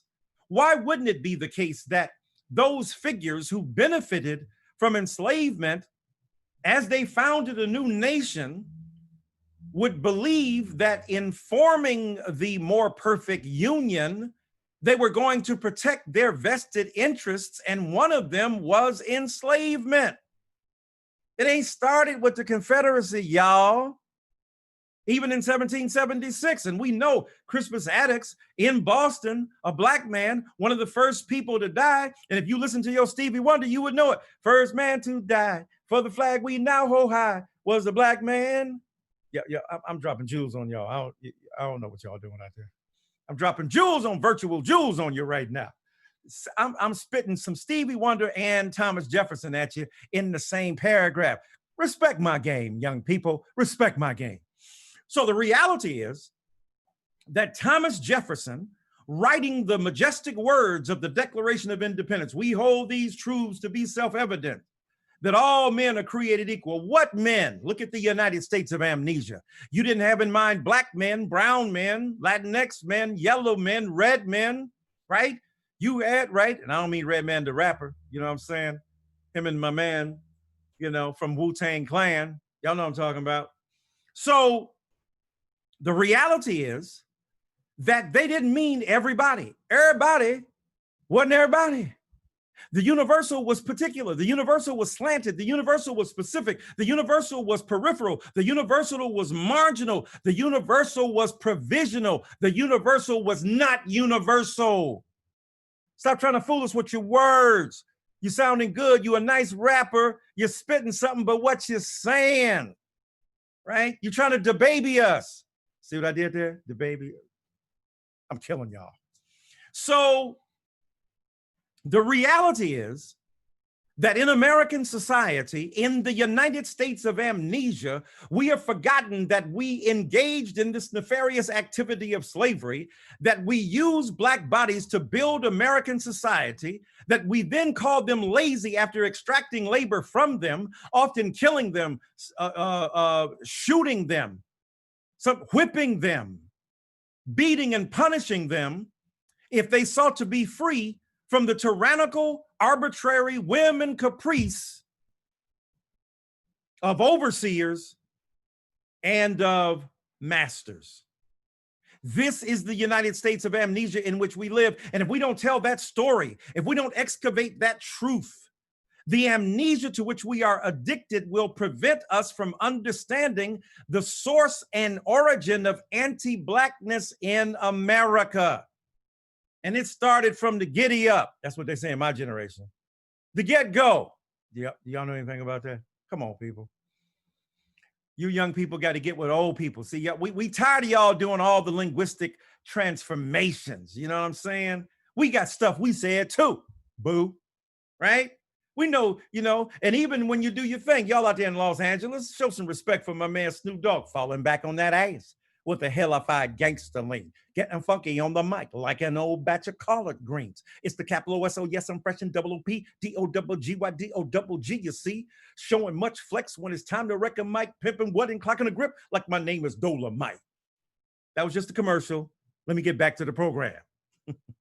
I just want to spit a little Calabama accent for you to let you know I'm down with the LA scene. I understand Nipsey Hussle, right? I understand that same kind of Louisiana infused dialect that bears the mark of Southern culture, that can be traced back to Southern plantations, that can be traced back to Africans on that soil. So when you hear a Snoop or you hear a Nipsey, you are hearing the great Black migration. Right? In 1910, most Negroes lived in the South, as we were then called. Don't call no Black person no Negro now. Right? 90% of us lived in the South. Negroes from North Carolina went up to New York. Negroes from Mississippi went to Chicago. Chicago ain't nothing but a suburb of Mississippi. Negroes from Alabama and Georgia went to Detroit. And Negroes from Texas and Louisiana went over to Los Angeles, California, right? To join the brown people who were already there, who were displaced off of their land in a series of genocides. The first one was of red people, of native people, of indigenous people, of people who are the original Americans who were here when you got here. How you gonna go to somebody's crib and then see them in the living room and claim you found the house? You ain't found the crib, you stealing it. Kicking me out. You ain't paying no rent. You ain't giving me no compensation. So what we did to native peoples and indigenous peoples in this country, right? It's not just anti-Blackness, it's anti-native realities, anti-red identities, the yellow fever, the way in which we demonized Asian brothers and sisters in this country, speaking about them as carriers of virus, and now we see it updated with the vicious neo-fascist white supremacist resurgence out of the mouth of one of the most ignorant figures ever to occupy political space in American culture. The China virus. It is the American virus. It is the Washington, D.C. virus. It is the Trump virus. It is the virus of white supremacy. White nationalism. You got Stephen Miller right up in the White House, in the Oval Office, in the White Crib, so well named, spewing venomous hatred for those who are vulnerable. We got a man who stands up every morning to excrete the feces of his moral depravity into a nation he has turned into his psychic commode. I'm gonna let you think about that one. And so here we are in the United States of America, the United States of amnesia, in the United States of America, forgetting that Asian brothers and sisters, yellow brothers and sisters, red brothers and sisters, brown brothers and sisters were the subject of American empire, colonial impulses, and genocidal instincts. And then the anti-Blackness that we are grappling with to this day, along with those other factors, forces, and features. Here we are in America, wondering where it came from. Why did police keep killing us? Because they were doing it on the slave plantations when the slave patrols were founded in the 1700s. Get out of the United States of amnesia. What's too painful to remember? We simply choose to forget. And so slave patrols were invented so that slave owners or owners of the enslaved could keep them in place. Because believe it or not, for a while and episodically, enslaved Black people were worked all day during the day, but at night, come on now, let's get some Luther Vandross up in here. Creep, creep into my dreams. Y'all don't even know who Luther is, do you? What a shame. Let me take a moment to tell you, you better go study some Luther. Don't you remember? I told you I loved you, baby. Y'all don't know nothing about that. Y'all on some Trey songs. Baby, baby, baby, ooh, baby, baby. Look at that. Come on, Dr. Day. Come on, Dr. Berry. You know I'm spitting that real. Some Freddie Jackson, some Luther Vandross. Y'all don't even know about that. Talking about Jock Heads as the king of R&B. If you dream you as cold as Luther, you better wake up and apologize. Luther was singing Stevie Wonder, though. Creep, creep into my dream. And Brenda Russell, if only for one night. Let me take you home.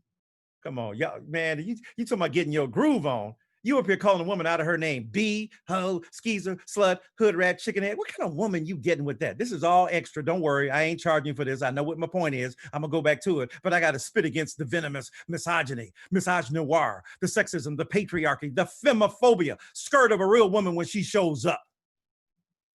You calling her out of her name. Shorty, she taller than you, bruh. Back to my lecture at hand. So when we talk about creep, creep into my dreams, right? At night, enslaved people got a pass from massa to be able to go check out they ladies, right? I know it's their ladies, their women, their girlfriends, their wives, right? And some women to their husbands, but mostly the fellas trying to make the effort. See, even in enslavement, Black men knew you got to treat the woman with respect and deference. Why you making her come over your crib? Can't you get over hers? Take your little Chevrolet, shove one foot and lay the other one if you ain't got a car. I'm spitting it here today. So they would go out at night and they would go visit their loved ones because they had a pass. And that's when they did hunting and fishing, looking for meat, because they would sit up there all day long and see white folk eating meat that they ain't work for, while they calling Negroes lazy, and Black folk would be there looking at, man, look at all that nice meat they got, and they giving us chicken, they giving us the intestines of pigs, they giving us chitlins. Now, we did something with it. Black folk are inventive. You get us chitlins and we turn it into chitterlings, pork bellies, sold on the futures market. We commercialize and commodify the intestinal fortitude of an animal like a pig and turn it into something deep. That's what we do. But dang, we up here looking at you eating the choicest cuts of meats. You eating filet mignon. You eating the nice roast stuff, and we out here eating the bad stuff. So Black people's imagination and desire was stoked. That's why they stole that stuff at night. Oh, you gonna get mad at Black folk for stealing? Let's not live in the United States of amnesia. When you stole us from Africa, when you stole this land from brown and red and yellow people, when you stole the birthright and citizenship of Black and brown and red and yellow people in this country through genocidal impulses and instincts, don't be talking about nobody stealing nothing. Don't be talking about nobody looting nothing. You out here in Kenosha talking about what's going on in Wisconsin or in Ferguson or there in Minnesota. You've been looting for 401 years. Calm down, Michael. I will. Yes, thank you.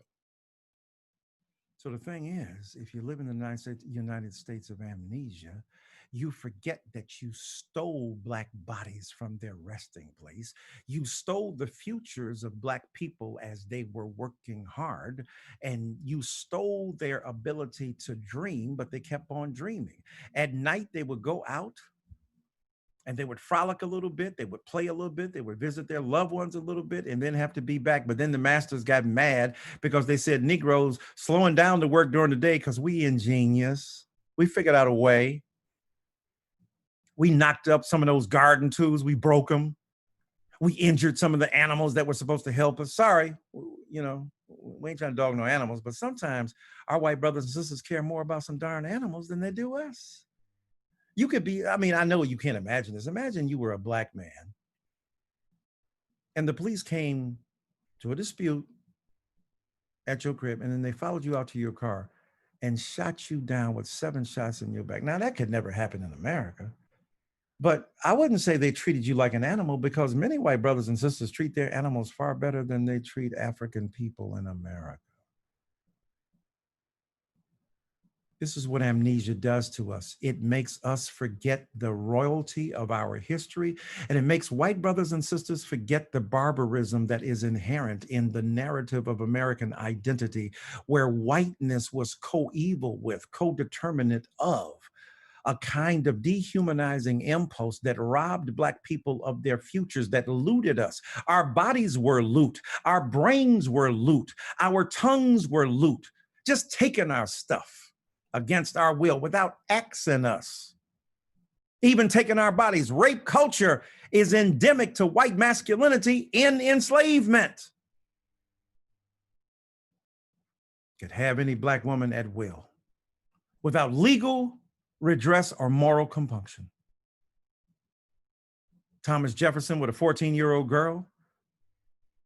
R. Kelly is in jail right now. And some would say deservedly so. And if he did what they said he did, absolutely so.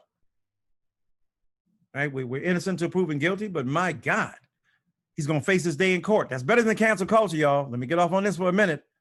Cancel culture is not the way. I understand why you want to engage in cancel culture, because you figure a legitimate means of legal redress are denied to you. You believe that you don't have the capacity to address your situation in a reasonable fashion. And as a result of that, you get mad. You want immediate justice and you want to kill somebody's reputation and you want to signify on them on the internet. That ain't the way. It feels good for the few cases that you think it does work for, but by and large, that ain't how we should be doing stuff. You just ruining somebody's reputation. You just saying some stuff and they ain't got no ability to defend themselves, and you go with it. And like a mob on the internet, people begin to spread it like a prairie fire. And then before you know it, you have disserved the very people that you claim you want to see treated justly. And even if you have a beef with them, it's got to be better than cancel culture.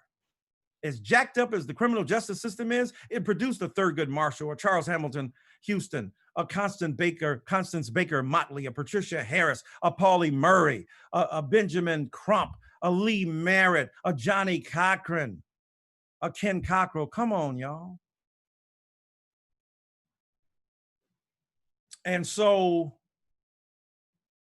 we know that in this culture, the refusal to recognize our humanity, the failure to cede our legitimacy. So Black people were breaking implements and tools. They were doing all kind of stuff.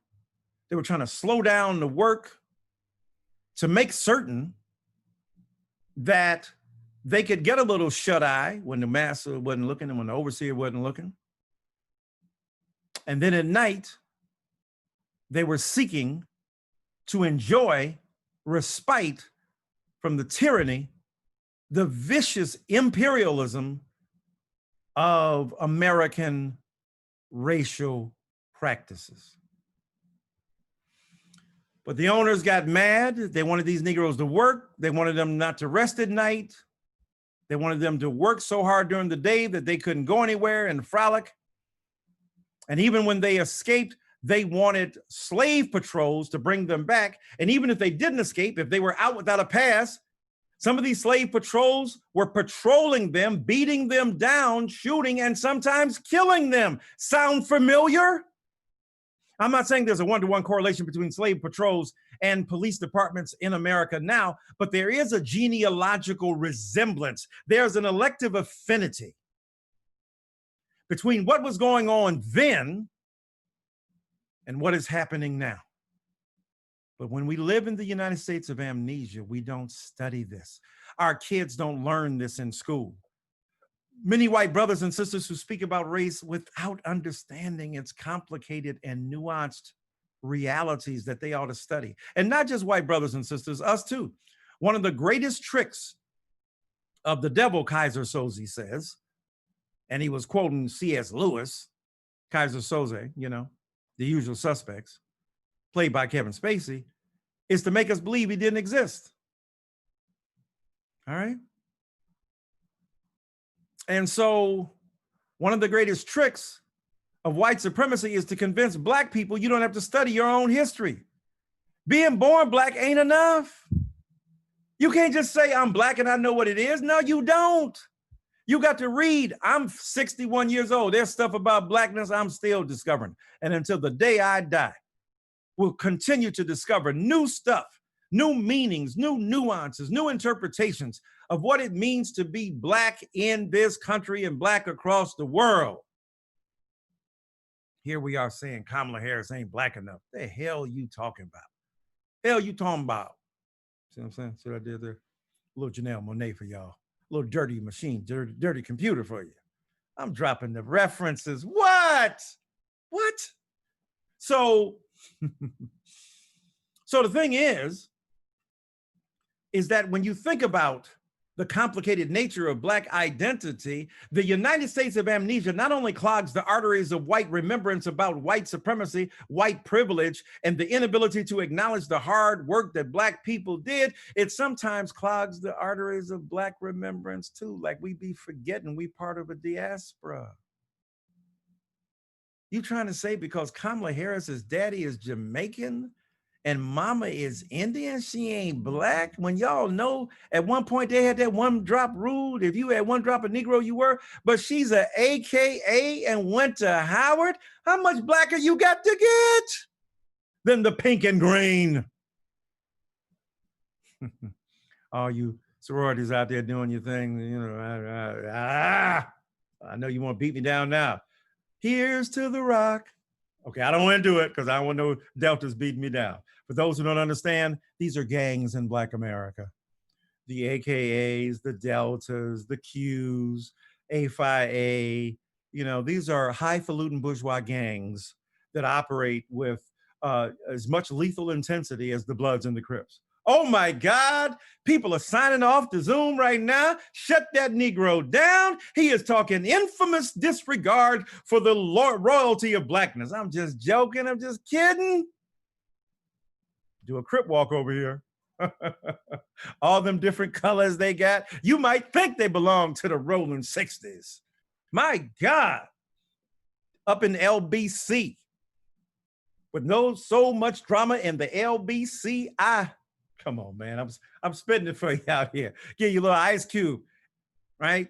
In a minute. So Black people tend to forget too in our amnesia that blackness is complicated, nuanced. It's of many things, of many origins.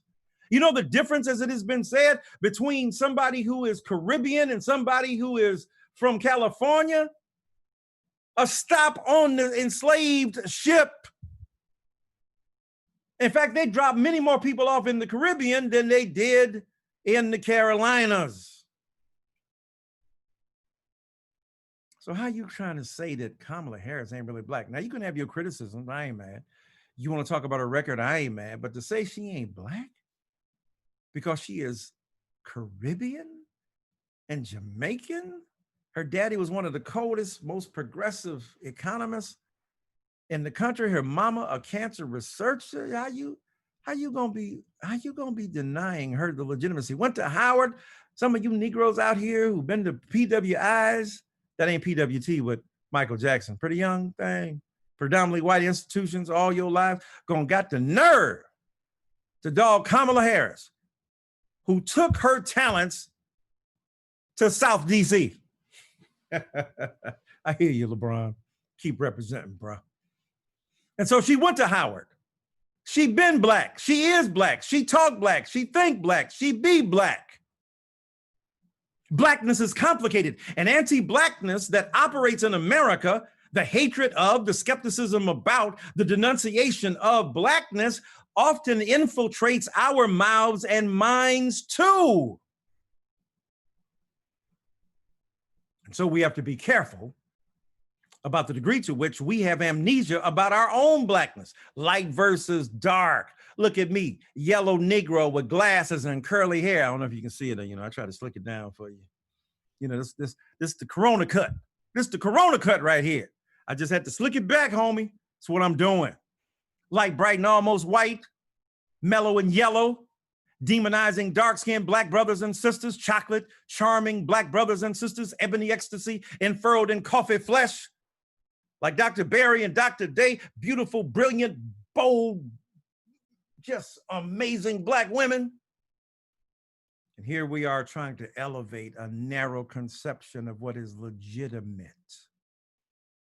what is desirable, what is beautiful. Look at the internalized self-hatred we have when we refuse to recognize in our amnesia that we have hated on each other ourselves.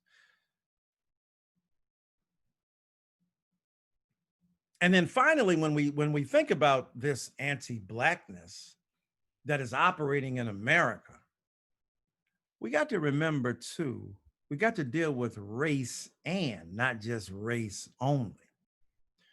1619 brought to America against our will, the amnesia of white brothers and sisters, denying the ways in which we were exploited. Now their white supremacist ideology and identity from the 1700s and 1800s and 1900s and the Confederacy operating in the middle part of the 20th century. They acting like them statues been up forever. No, when Negroes were trying to fight for their freedom in the 1960s, a lot of this paraphernalia, iconography, iconicity was generated in the Confederate culture. This stuff new. They ain't old. They ain't hundreds of years old. They babies of bigotry.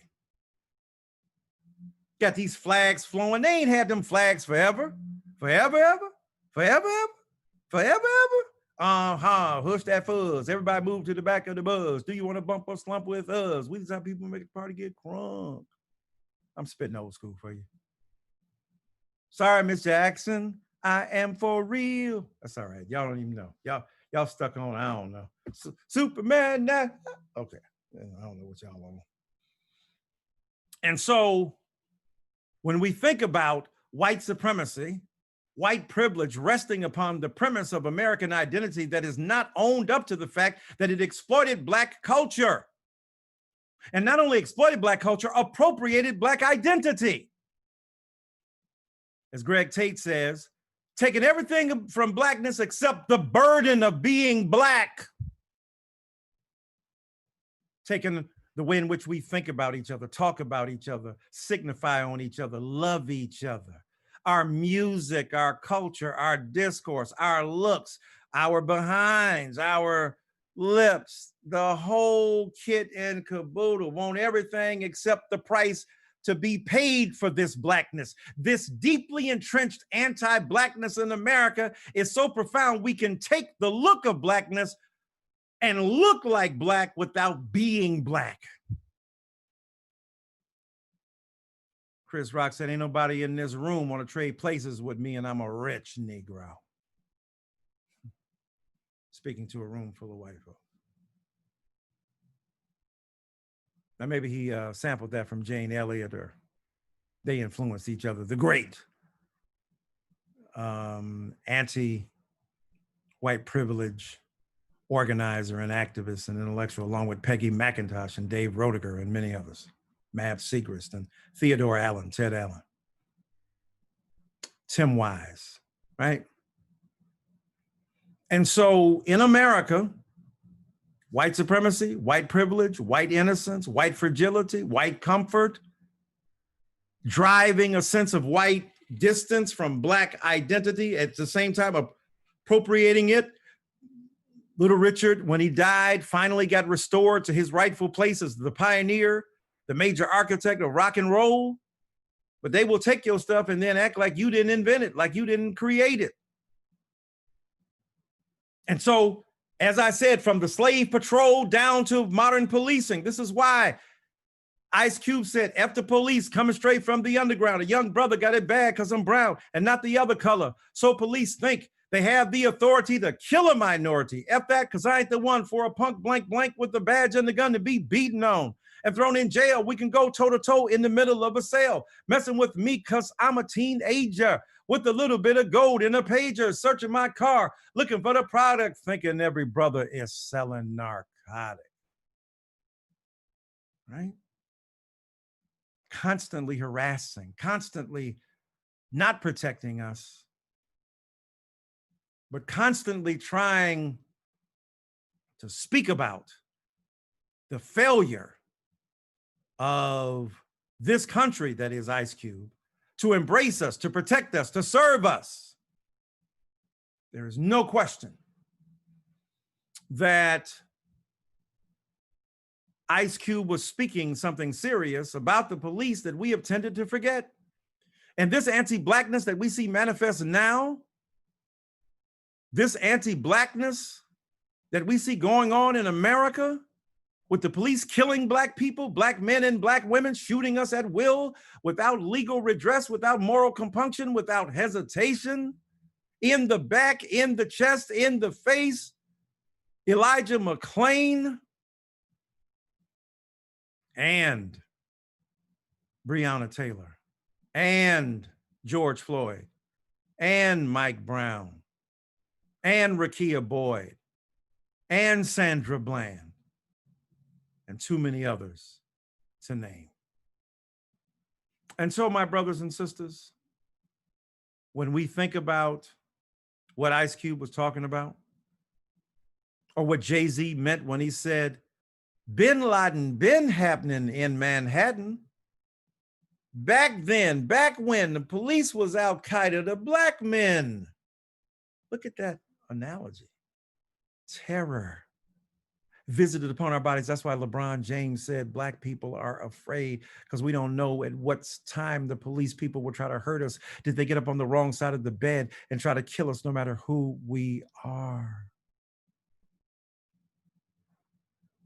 And so, my friends, as you launch this tremendous Center for Race, Equity, and Social Justice, we have got to forge connections, develop links of affiliation between all of us, Black, brown, red, yellow, and white in America. We have got to figure out ways to consolidate our interests of every area of studies in the university. When faculty members are teaching their work, looking at Du Bois or Bell Hooks or Kimberly Crenshaw, or thinking about some of the great sociological imaginations of C. Wright Mills or Talcott Parsons or Thorstein Veblen or Max Weber, or thinking about anthropologists like Clifford Geertz, or thinking about critical sociologists like Brother Eduardo Bonilla Silva, when he talks about the reality of racism without racists. When we think about these figures who are thinking hard and long, and during these difficult times, these challenging times, each individual can make a huge difference, and schools can make a difference, weighing in with the incredible intelligence that you possess, and also with the learning that schools are to impart, but also to glean and gather. It's not just a top down, a kind of hierarchical, way in which we look down from the mountaintop to those who need the learning. Michel Foucault, the great social theorist, said power breaks out everywhere, and so does learning. And so the Race and Social Justice Center is an enormously important place.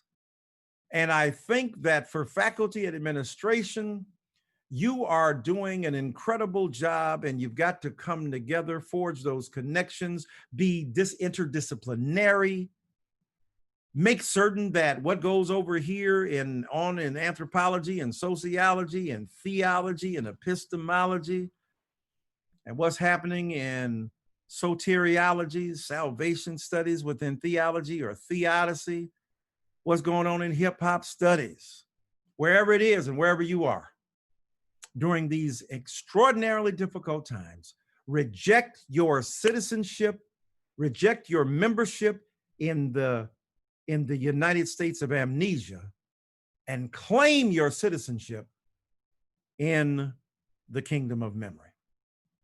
And so I'm grateful for this opportunity.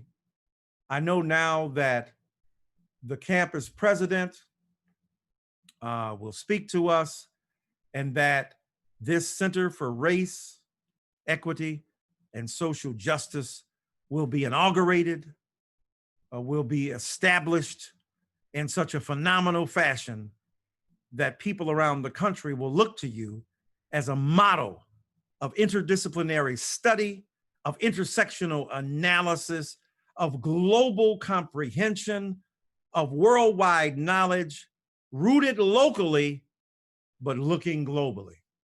Thank you so much, Dean Day, Professor Berry, and so many of the others who are gathered here for this wonderful opportunity to chat with you today.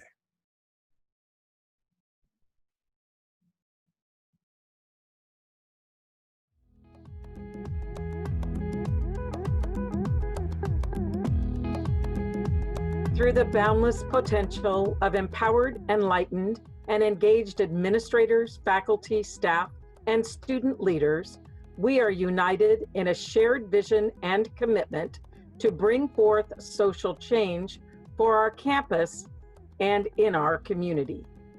Our shared work is to dismantle any acts of institutional racism on which the social sector is constructed, and create an equity culture that values the humanity and lived experiences of all individuals equally. I call upon you to help revolutionize practices that establish a culture of belonging and expand the college's actions towards a diverse, equitable, and inclusive campus. I call upon you to support all campus areas who commit to action plans laying out specific measures that promote the recruitment, retention, and success of historically marginalized populations. I call upon you to be a champion for social change. Through our alliance, we will intentionally demand change to support anyone who faces prejudices as a result of systematic racism. We will listen and act to ensure the future is great for the students who are counting on us. And we will begin to remove the barriers associated with racial hierarchies and deep systematic inequities in our society and across our campus. This year's theme, Alliance, Uniting Minds for Changing Times, underscores the commitment to the college's equity and ethics mission statement that reads, Los Angeles City College, through an alliance of dedicated faculty, staff, and administrators, is committed to a campus culture of respect that promotes equitable access and learning opportunities for students, engages in professional development to cultivate cultural competency, fosters cultural relativism, demonstrates anti-racist and non-discriminatory practices, exhibits principles of ethical and effective service, recognizes equity as an asset, protects the rights and freedoms of others, and values and ensures meaningful participation and inclusion of people of all identities.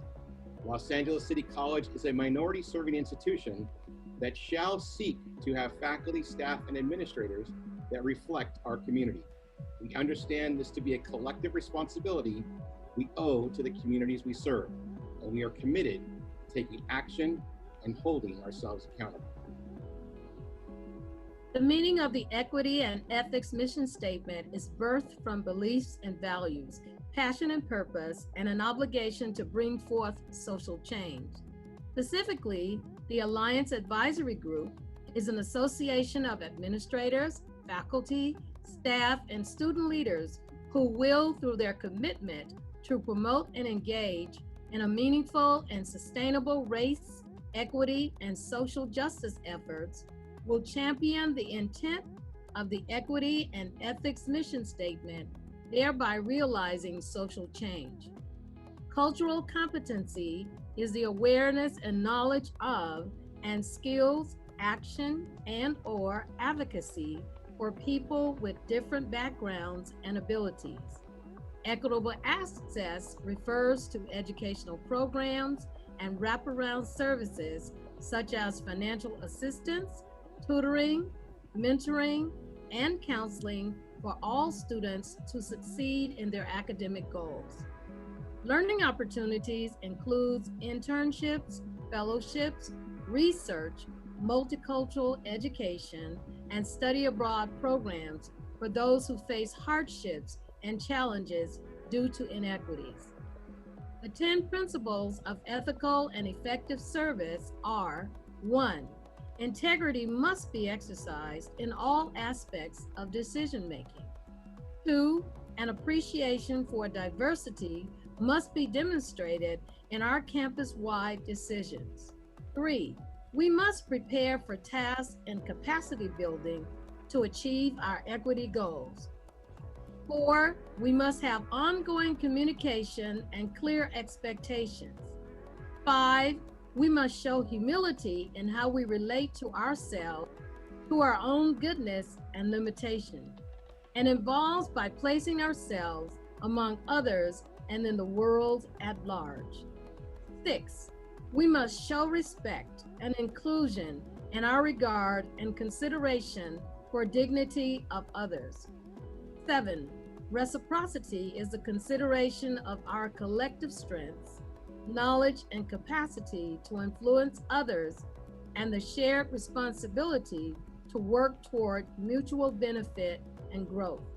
8, safety and well-being are priority number 1. 9, all individuals must be held accountable. 10, learning and reflection is building on lessons learned. The Alliance Advisory Group is tasked to inform, direct, develop, and monitor a strategic plan and implement the goals, objectives, and actions that are needed to address issues associated with race, equity, and social justice. This work will also include identifying resources, providing training, conducting evaluation and assessment aimed at improving equity and social change.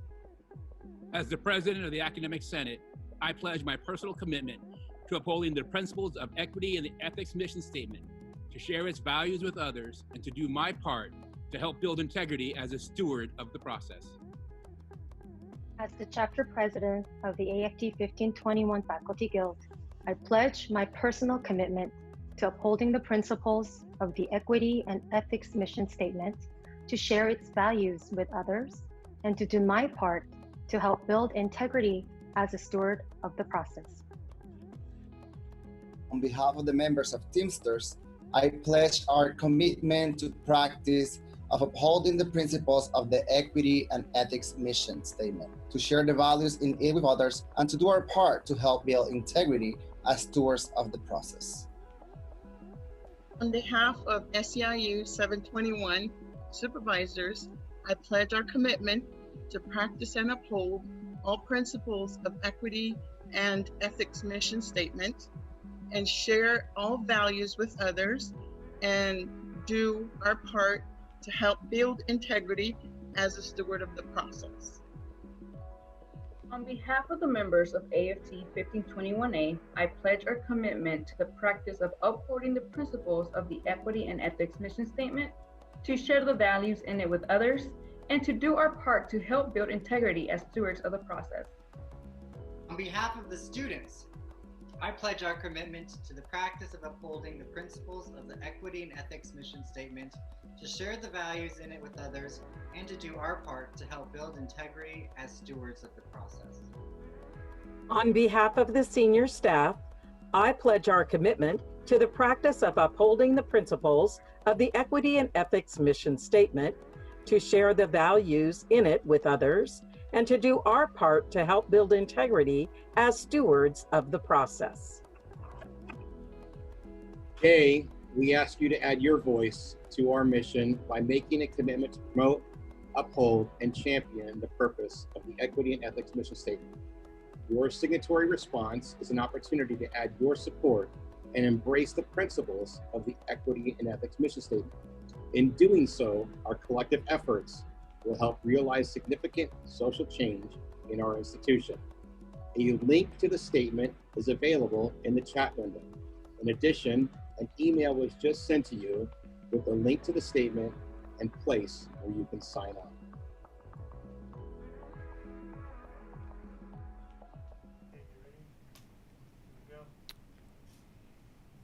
Wow, Dr. Eric Michael Dyson, that was amazing and powerful. Thank you so much for speaking those powerful words to us and getting us all pumped up for our next semester.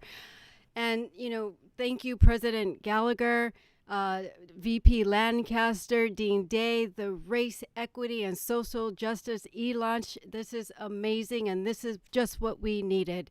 We are definitely uniting together in these changing times. I cannot thank enough those who made today possible. Again, President Gallagher, thank you for investing in today's production. VP Lancaster's vision. Dean Day for working around the clock. And yes, my SOD team, thank you for all your hard work. Let's get ready for the next one. Elder Tree, Mark, your team did an amazing job. Thank you. And thank to all of you who submitted the videos and flyers. Thank you for all what you have made today. You all have my heartfelt gratitude. Faculty, your department meetings start at 1:45 p.m. and that Zoom information should have been sent by your department chairs. For staff, we have a few more afternoon breakout sessions in store for you. I can't thank you all for enough. Thank you very much. Have a good rest of the day, and I will see you via email. Bye now.